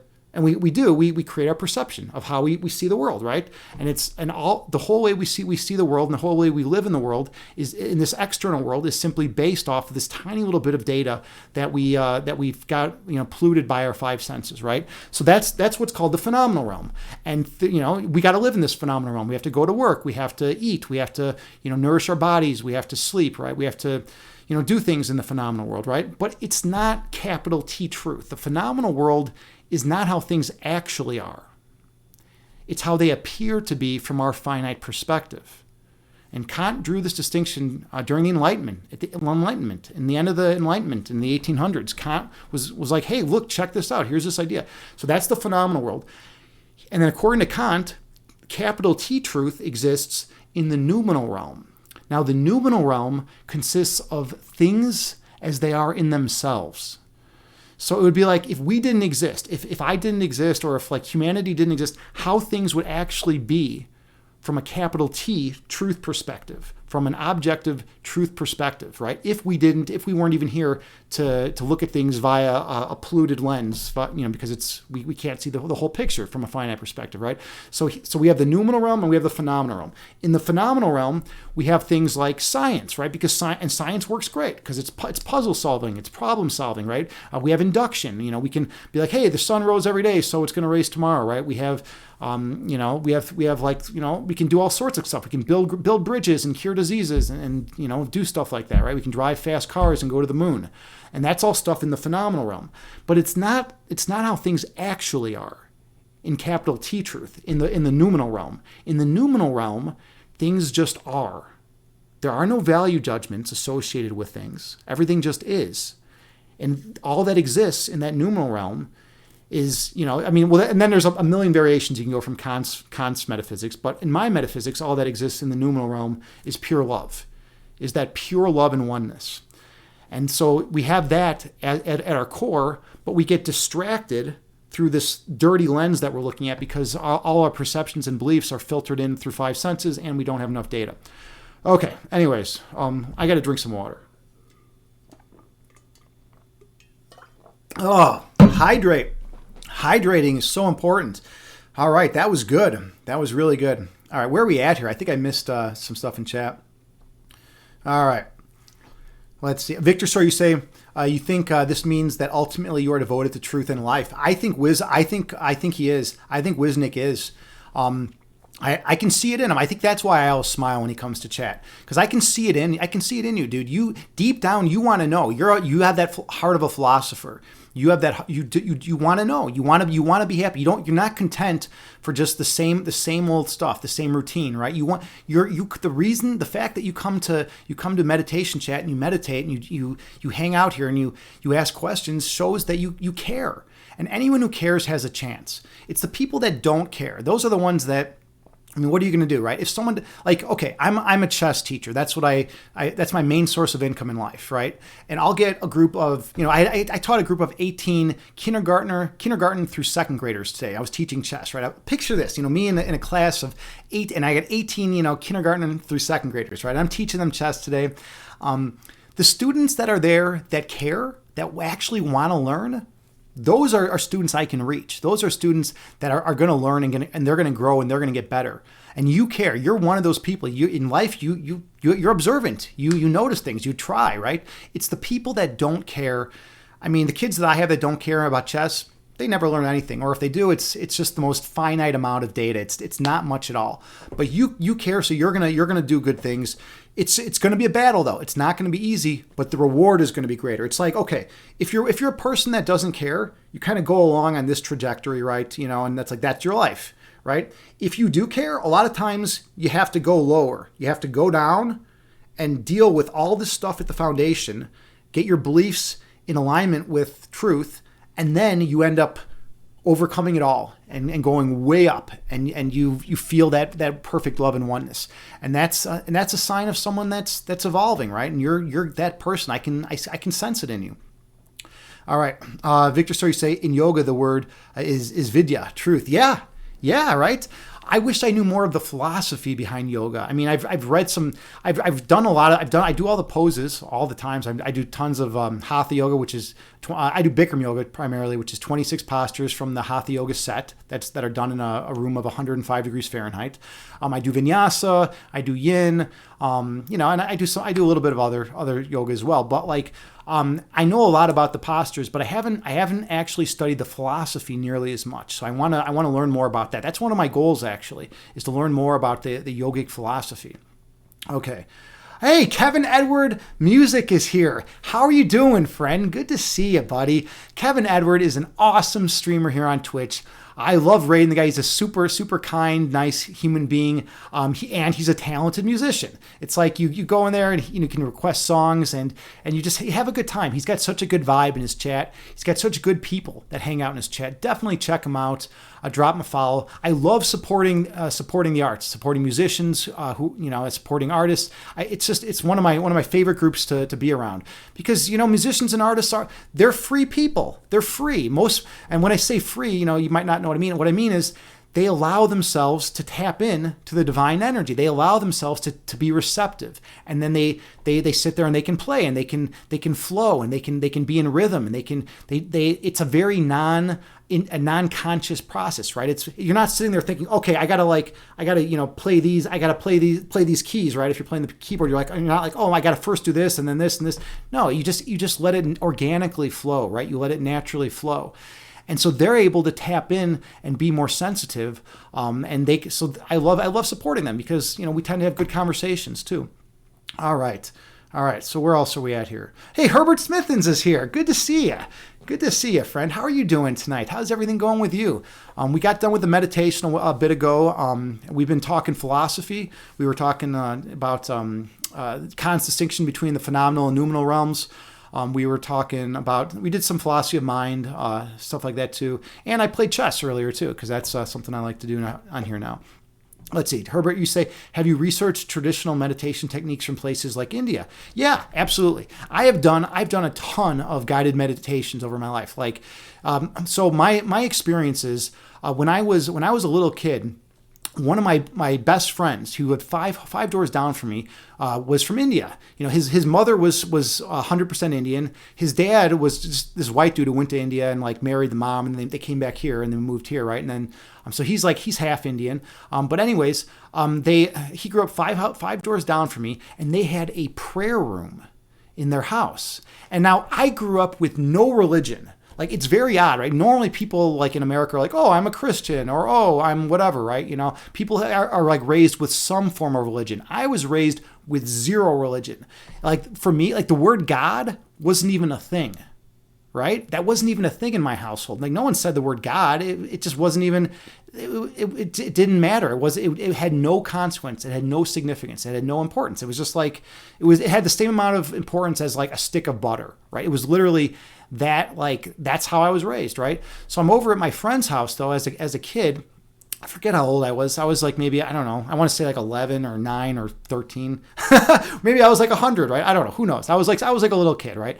And he was crashing out, and it was going to be a sleepover, and I was walking by the prayer room, and there was a little light on in there, and I could see all the pictures of their gurus in the room. The way, I don't, they come from a small sect of Hinduism. That's what their religion is. I don't even know the name of it, to be honest. But it's their village, their family lives outside of Delhi, and they have their religion basically has a bunch of the old gurus. One dies and then they have a new one that takes the place, and that one dies and a new one takes the place. So I'm sitting in there, and there's this one little light in there, and there's all these gurus there, and I don't know what I'm doing. I just sit down you see someone meditate in a movie, right? It's oh, I don't know. You put your fingers like this, you sit in lotus pose, and you just you sit there, right? And I just sat there, and I allowed myself to be. And all of a sudden, I started feeling this amazing love and light in the room, and I started getting really warm. I was like, whoa, it feels so hot in here. It feels warm in here. What is this energy? It was incredible. And I was feeling something that I'd never felt before. And it was this perfect love and this perfect oneness. And it blew me away, right? So then every time I'd go over there after that, I would always be like, hey, can I go up to the prayer room for a little while and hang out? And my friend was he didn't even care about the religion. He was like, dude, whatever, man, but I'll be downstairs. I would go up there and I would just hang out, and I would just sit there and meditate. And that's how I got into it. So then from there, I decided to try to expose myself to as many different types of meditation as possible. So over all the years that followed, I sought out different sound healings and meditations, and all this with essential oils and different yogic retreats and and all these types of healing and internal energy arts and all this stuff, right? And I try to explore as much as possible so that I could get a breadth of understanding. And that's also why I went to grad school for philosophy, because I wanted to understand capital T truth more. I wanted to pursue the route of truth more. That's what my values. That's what I'm about. I want to go into that state, right? So yes, I have checked out meditation techniques from India, but now do I have like a cataloged like understanding of like all the different techniques and all that stuff? Absolutely not. I don't know the names of everything, but I know the principles, and I feel like the concepts are more important than the actual terminology. All right, let's see. A crit bite. Hey, you say you have a tendency to give up too easily. You go into that dark place, then the beast scares you out of the cave and makes. Dude, you're not alone, man. You're not alone. That's the most common thing that people say to me, that if they are willing to explore, right? You go in there, you go down to that place where like all the fear is and all the anxiety and all the existential angst, all the pain and suffering, maybe from past traumas, maybe from whatever, right? From whatever X, Y, or Z, you ascribe it to, right? But you go into that place and it's scary and it's fearful, and you have to confront all these terrible things, and most people come back running, and they're like, fuck, I never want to see that again. I'm staying away from that. And then the ego is like, see, I told you not to go. And you put up defenses, and you put up fences and board yourself off, from ever having to deal with those thoughts again, right? But that doesn't work, because those thoughts will creep back in. They're like water. They'll find a way, around the fence. They'll find a way when you least expect it. Those fearful thoughts will come back. And then you're confronted again, and then you can, put up more ego defenses and try in vain to not allow yourself to be affected by them. But it won't work long term. It's not a long term solution. I hate those kind of moves about trying to just put up ego defenses to try to avoid actually confronting our own inner demons. I think that's a cheap move. I always say it's like rearranging deck chairs on the Titanic. You're not solving the issue. You're working with the effects. You're dealing with the level of effects, but you're not solving the root cause, which spawns all those effects, right? So I think it's so important to go into that state, into the actual cause of all our suffering, and hit it head on and say, I'm not afraid. I'm going to go into this, and I'm going to go all in, and I'm going to feel that, and I'm not coming out until I've conquered this, right? But most people don't want to do that, right? I mean, and then there's other practical reasons. If you're a mother and you have 6 kids you got to raise, I mean, how much time do you have to go off into meditation, right? If you're a single mom raising 6 kids, you're not going to have any time, right? People get caught up in the phenomenal realm, in this worldly state, and we can't really do all those things, right, necessarily. But sometimes some of us have more free time, and we can actually explore those scary places. It's just something to do. All right, let's see. Herbert Smithens, you say, let's see. The guy at the gas station is an ass. Yeah, right. Maybe the guy is an ass, right? Who knows? A Victor Star, you say a fire poet. Yeah, it was kind of funny. So JT and I were in all these poetry groups on Facebook. Whenever I would write a poem, I would just basically publish it in all these different poetry groups, to try to get more exposure, to try to reach more people. And JT would publish some of her poems in these groups too, right? And people were calling us fire poets. And I was like, they're like, your words are like fire. And by the way, the name Agni is actually for Hindi for fire. Agni it's pronounced, but I pronounce it Agni. But Agni was the king of the fire gods, empowered by Taki, whose supreme wisdom burned all delusion. Right. So I chose this name because what do philosophers do? They go into those areas of discomfort within us. They go into those areas of where beliefs are, where you have contradictory ideas, where you have X and not X, where you have beliefs that are butting heads against one another. You have uncomfortableness, and they explore those ideas. Now it hurts, it's painful, you get burned like fire, right? Fire is painful. You get burned, but you go into that fire and you come out stronger. You get all your delusion burned away, all the incorrect beliefs that you currently hold, you get that burned away. And the same thing with yoga, right? Yogis, what do yogis do? They explore all those areas of tightness and tension in their body. They go into them. They don't shy away from them. They confront it head on. So that's why I chose this name, because I'm someone who's going to go all in, right? I'm going all in on truth. capital T truth. And sure, I'm in a finite body, and it's going to be very hard for me to always have a state of mind that is conducive to the eternal oneness of all creation. But I can at least try, and I can at least try. And I feel like if I'm trying to live a more truthful, authentic existence, then at least my life was not lived in vain. All right, where else are we at here? Kevin Edward Music, you say you believe in a thing called love. Yeah, right? Love is foundational. That's in my metaphysics, it's foundational too. That is the most foundational thing in all of reality. And I believe that our eternal essence is love. So I take it a step further, that our identity is love. It's one with love. And if our identity is actually one with love, then the love in everyone else, that eternal love, is also the same as the love within us. Therefore, you can love everyone unconditionally because they're the same as you. It wouldn't make any sense to not love someone, because that would be like I said earlier, that'd be like punching yourself in the face. If you attack another human being, that's like, you're attacking them because you're viewing them as separate, as different, as guilty, as worthy of punishment. But if you're viewing them as identical to yourself, if you're saying, hey, I'm going to access the pure love within them, that's the same love that's in me, you would never go after that person, right? Okay. Victor Story, you say, from your understanding, you follow some more ancient meditation techniques. I follow some more ancient meditation techniques. I've incorporated stuff from a bunch of different meditations into my meditation. I mean, it's basically a hodgepodge of bits and pieces that I've uncovered through all the years of going to meditation retreats and going to sound healings and going to spiritual groups and all the different meditations that I've done, right? I've basically taken bits and pieces and things that I've read and things that have come to me, I've taken bits and pieces and just brought them all together and just kind of made like one thing of it, and that's the guided meditations that I share with people. Let's see.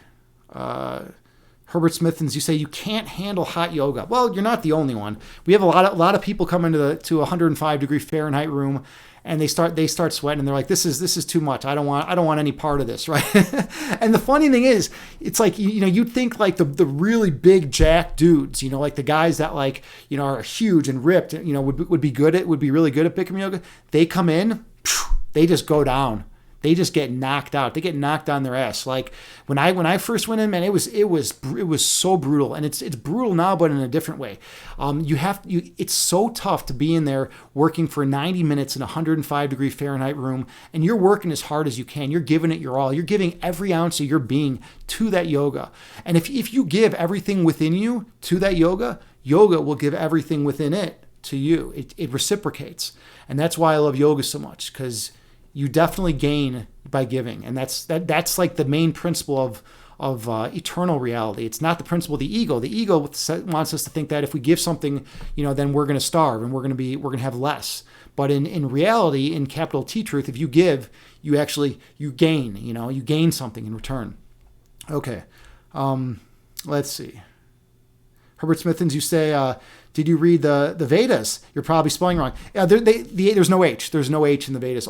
I've read, absolutely. I've not in the original like Sanskrit or whatever text, but I've definitely read. I basically read everything. I mean, my life. I have a lot of my spiritual books right over here, and on my other bookshelf over there.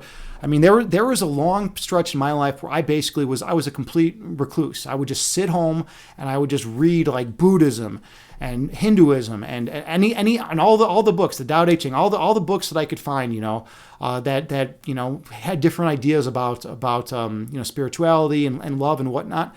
And yoga books and all the stuff. And then I would just sit and I would read, and then I would meditate, and I would read and meditate and read them. And I just kept doing that. And I kept bringing in new ideas. And the way I do it, so okay. So here's a long story short. When I was 19, my sister committed suicide, and it was completely devastating. Demolished my family, destroyed my family. She's my only sibling. It was a horrific event, and I fell apart, right, when I was 19. And what happened was, my belief system was not strong enough to withhold or to sustain myself, right? With the loss of my sibling, I couldn't do it. So I crumbled, and I had to reevaluate my entire belief structure. So I'm sitting there and I'm thinking, well, what's the meaning of life? What am I supposed to do? And then what I did is I started bringing in new beliefs into my foundational belief set. And I would bring in a new belief, incorporate it into my belief set, and think, okay, does this help? Is this helpful, or is this harmful? And then I would try it out for a while. I'd buy into the belief for a while, and if it produced more good than harm, I would keep it, or I would keep it for a while, at least until something better came along. So I just kept bringing in new beliefs and supplanting old beliefs with these new beliefs and trying out new things. And until I kept having, until I developed a really strong foundation, a real strong foundational belief system. And once I had that, then I was able to, add on additional beliefs, like, on top of those, and additional beliefs on top of those. And so now whenever I read something new, whenever I hear a new idea or a new concept is introduced to me, I take it into my belief set and I think, okay, is this going to allow myself to be more happy? Am I going to have more joy? Am I going to be able to help others as much if I hold this given belief? And, some beliefs, they do help me help others and help me, be the best human being I can be. And some beliefs, don't. Some beliefs are like, oh, I should, like if I believe that I should go get drunk every night, that's not going to help me. That's not going to help me help others, right? I mean, maybe I'll have a few good nights or something, but it's definitely not going to make my soul feel kind. It's not going to make me feel, eternal love and joy within my being, right? It's not going to do that for me. So, all right. Let's see. Victor, so you say, oh, you're sorry to hear that. Yeah, you know what? I mean, it's life, right? Life. We all have to go through shit. People die, right? I've lost. So I come from Chicago, and all the heroin from Mexico, comes into the U.S., and up to Chicago, and Chicago is the hub for heroin, and then it gets dispersed throughout the country via Chicago. So, and that's where I live, and that's where I've always lived. And I've lost a lot of friends over the years to heroin overdoses. A lot of my friends are dead, and it's fucking sad, But what am I going to do? You can't. I've tried talking to people, that are on heroin, and if someone's addicted to heroin, you can't really be like, hey, you should stop, and they're going to be like, oh yeah, that's a great idea. Okay, I'm never going to use it again. No, that's not how it works, right? But I've had a lot of death in my life.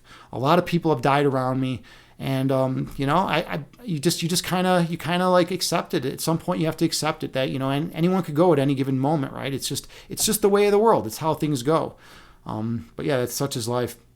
Let's see. Herbert Smithens, you say you want to visit India. Sadhas are interesting. India is incredible. I've never been to India. I went to Thailand once, and I got to spend 3 weeks in Thailand. It was beautiful, and I got to hang out with some incredible spiritual people, and I got to see the monks and chill with them. But I've never been to India. I was going to go to India afterwards and visit a friend of mine who lives there, the friend I was telling you about earlier. But it just didn't happen. But I do want to go to India sometime. I think that would be such an incredible experience. I mean, the wealth of spiritual understanding in that country is so deep. I mean, it permeates the roots of every level of their society. I mean, they're so philosophical in their nature, not in an analytic philosophy sense, which is fine, right? But in an Eastern philosophical sense, and you just find so much wisdom. You find so much wisdom in the way they live, in their writings and things like that. One cool story about going to Thailand was, so I flew into Bangkok. And Bangkok's just like a big city. I mean, it's dirty. It's not great, right? If you go to Thailand, you don't want to hang out in Bangkok all day, right? So then I went down to the south, and I went to the southern islands like Phuket and places like that. And they were just it was like nice beaches. It was great. It was nice beaches, but it was affected by materialism. Like there was this guy on the beach trying to sell me and my friend sunglasses for half an hour. He'd come by every 60 seconds and be like, "Hey, here I got these sunglasses. You should buy these." And it's like, dude, I don't want to be disrupted. I want to hang out here and sleep on the beach, right? Enjoy this beautiful weather. But then the last week of the trip, I went up to northern Thailand to Chiang Rai and Chiang Mai. And Chiang Rai was so incredible. It was untouched by materialism. I went to this, I was walking around in these villages, and it was just, everyone was so poor and was barely had anything to their name. Their clothes were in rags. And I was just hanging out with these people, and they were the nicest people I've ever met in my life. I mean, these people didn't have the money to buy a good meal, but then we were sitting at this restaurant bar, and they were like concerned that I wasn't drinking alcohol, and they're like, let me buy you beer. Why aren't you drinking? I'll buy it for you. And I'm like, dude, you were telling me you don't even have enough money to pay your rent. You don't have enough money for anything, for food. And you're going to like spend your money on me? You don't even know me. But this is how these people are. They're untouched by marketing. They're untouched by capitalism. And they're just these like amazing, kind people that realize you want to help others. You want to give to others. And so it was such a phenomenal experience. That's definitely, if you go to Thailand, go to the rural areas up in the north, right by the old Burmese border. I mean, and it's so exciting. It's so amazing to, you'll thrive in that. You'll thrive in that area. All right. Okay. That's a lot of talking.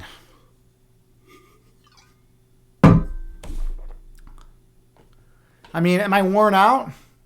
Not really. We could do this 8 more hours, but I got to get up. I got to get up tomorrow morning and do options trading of all things. The stock market has been ridiculous, It's pretty funny, right? Like I'm up here, we're talking about the deepest concepts that have affected people over the course of human history. We're talking about the human condition. We're talking about the foundational love and light within our being. We're talking about things that matter so much.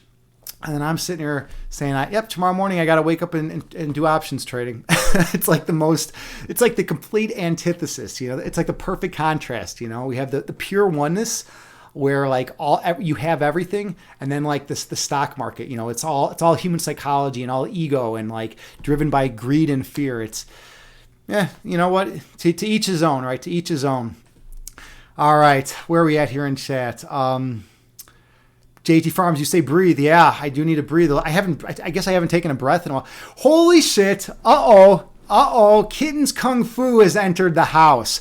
My Chi-Town brother, Kitten's Kung Fu, phenomenal streamer on Twitch.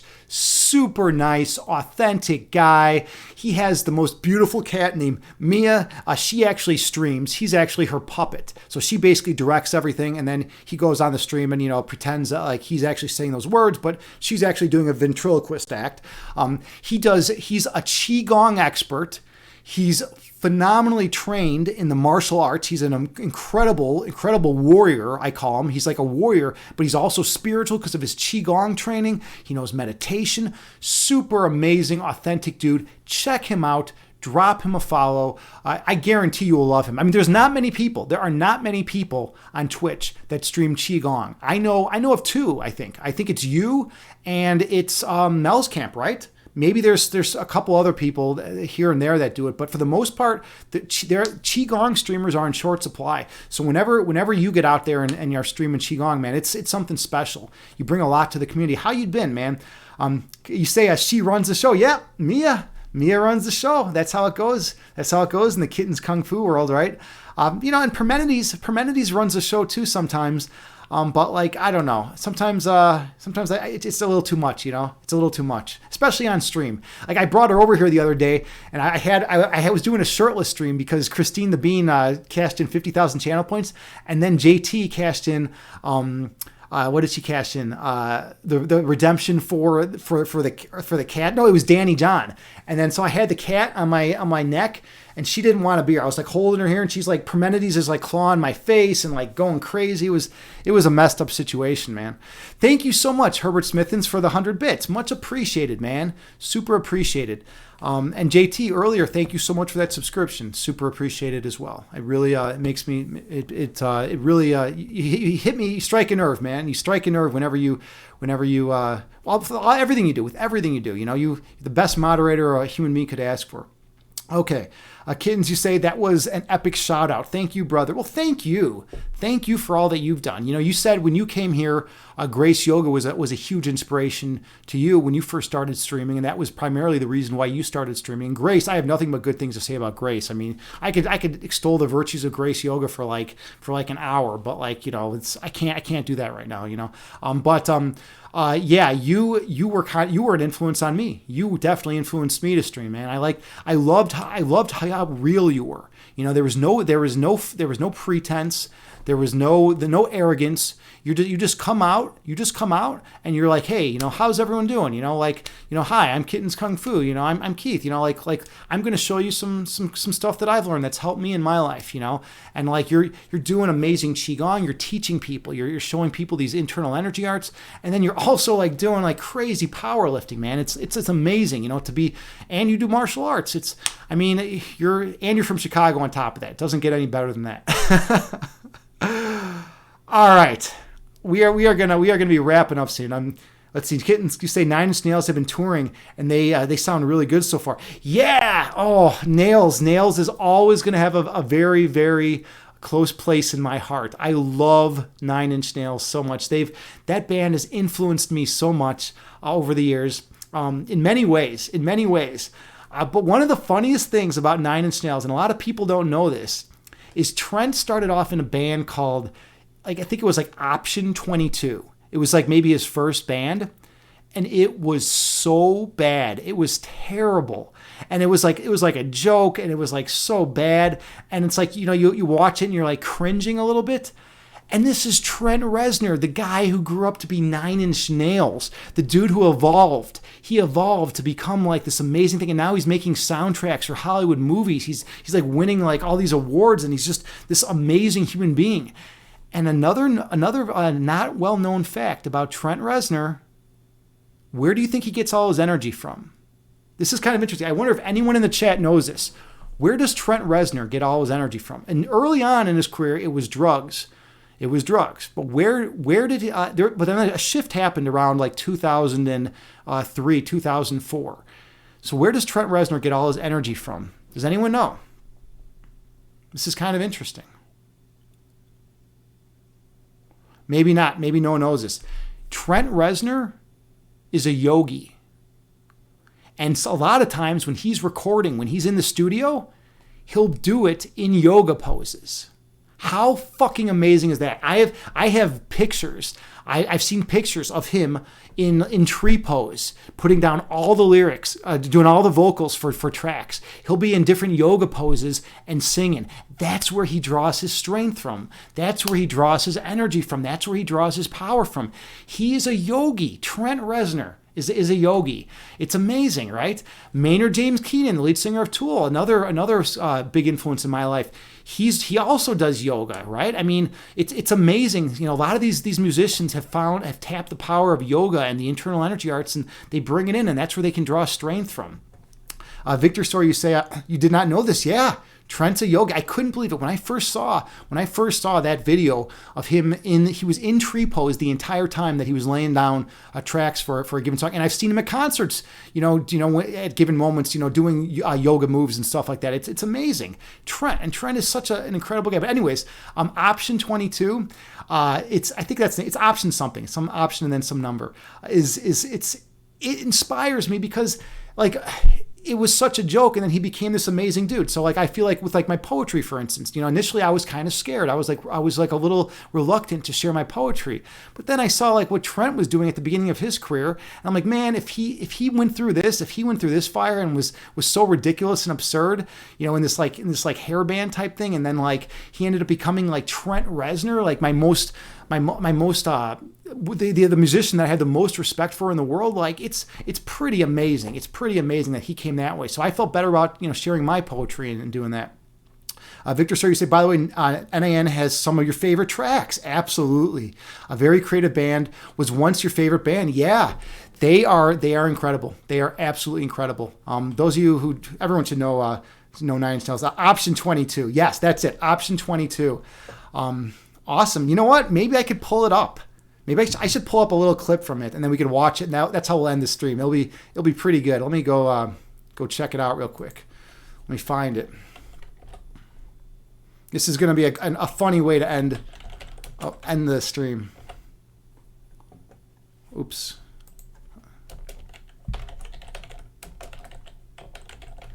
Let's see. All right. Here we go. Let's see. Okay, I gotta set it up correctly this time so everyone can see it. Because I'm a big fan of not okay, perfect. We're gonna have it set up. Let me know. Someone tell me if you can hear the sound when I click play too, because I can't. I don't have headphones plugged in, so I'm currently not hearing any. I don't get any feedback. All right, so let's play it.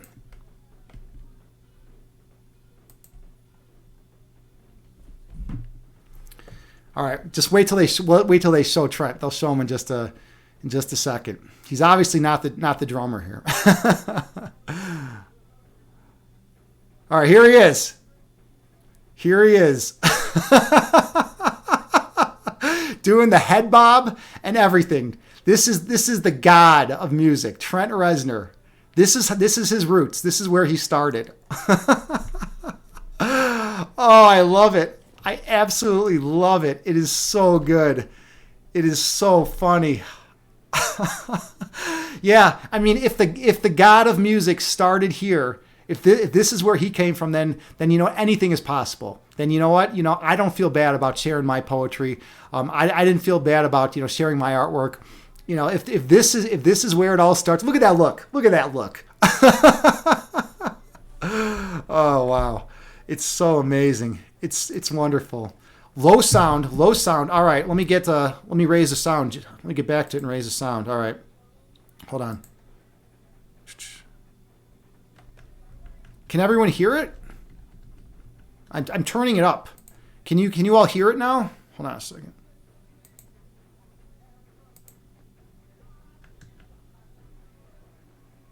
I think that's about as much as I can turn it up right now. But yeah, just turn up your stereo, I guess. Oh, it's so great. This is my hero. This is my musical hero. And this is him at the beginning. Look at that look. Look at that stare. That's not the kind of stare that you see very often. You will never see Trent do that stare anymore. Unbelievable. How beautiful. Human beings have so much potential, and we have to start off in the uncomfortable areas. We have to be a joke sometimes. Trent was a joke.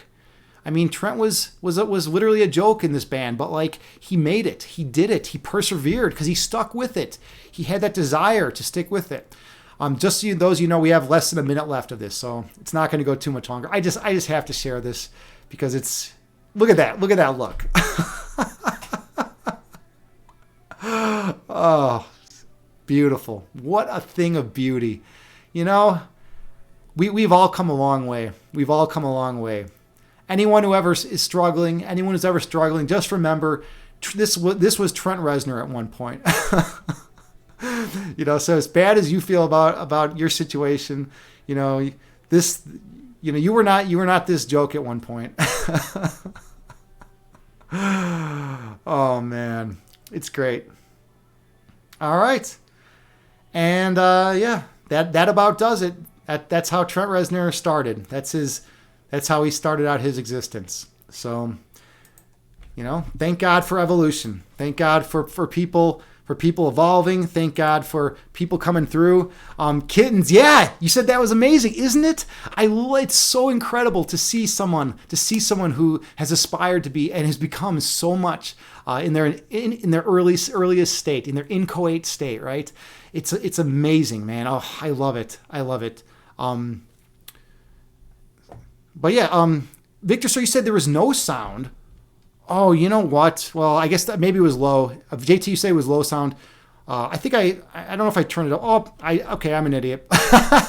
On that note, we're gonna end. So yeah, you guys here. I'll share the link. You can watch it on your own time, and you can actually have sound. It's so funny. I'm like, hey, check out this song, right? Here's the song I posted the link. Check out this song, right? You can't hear it, but it's a great song, right? Okay. Anyways, it will make you smile. Whenever you're having a dark day, listen to this song and it will make you smile. Okay, I've been streaming, let's see, how long? How long have I been streaming? 2 hours and 40 minutes, which is a long time for me. So we're going to be done. It's time to raid someone. Let's see who's out there. Let's see who's out in the world who we can raid. Okay, this is going to be cool. This is going to be beautiful. I have a new person. I was actually searching hard and long last night for a new person that I could start raiding, because a lot of the people that I was raiding have gone away. So like I have this new person. Let's send a lot of love and light her way. She's in the ASMR category. She is, from what I can tell, she's a pretty amazing human being. She does meditations. She does all sorts of stuff, but she also does like some dance stuff. And she's like a variety streamer, but she's been on Twitch like 5 years. She's been around a long time, right? So definitely check her out. Her name is Soma Green. Some of you who hang out in the ASMR category might know her. Soma Green. She's just a really nice, nice human being. Kitten, you say on the bright side the VOD won't get muted? Yeah, that's true, right? All right, hold on. Let me do my raid call. All right, let's see. We have this, and thank you all so much for being here and spending time with me today. I'm truly honored to be able to hang out with all of you. I love you all unconditionally. You're all my people. You are my people. You know, anyone who's trying to evolve and improve themselves is on my team. All right, kittens, it was so amazing seeing you. Here's my raid call. Copy and paste it if you have a subscription. Otherwise, send love and light Soma Green's way. I think she's doing dance tonight, but she does meditations too, and she does psychic readings and tarot readings. But yeah, we're going to send some love and light her way. So yes, Parmenides, always nice to be here. Yes, it's great to see you. Great to see you. All right, thank you all again so much. I love each and every one of you, and be good to yourself and love yourself. You're worthy of it.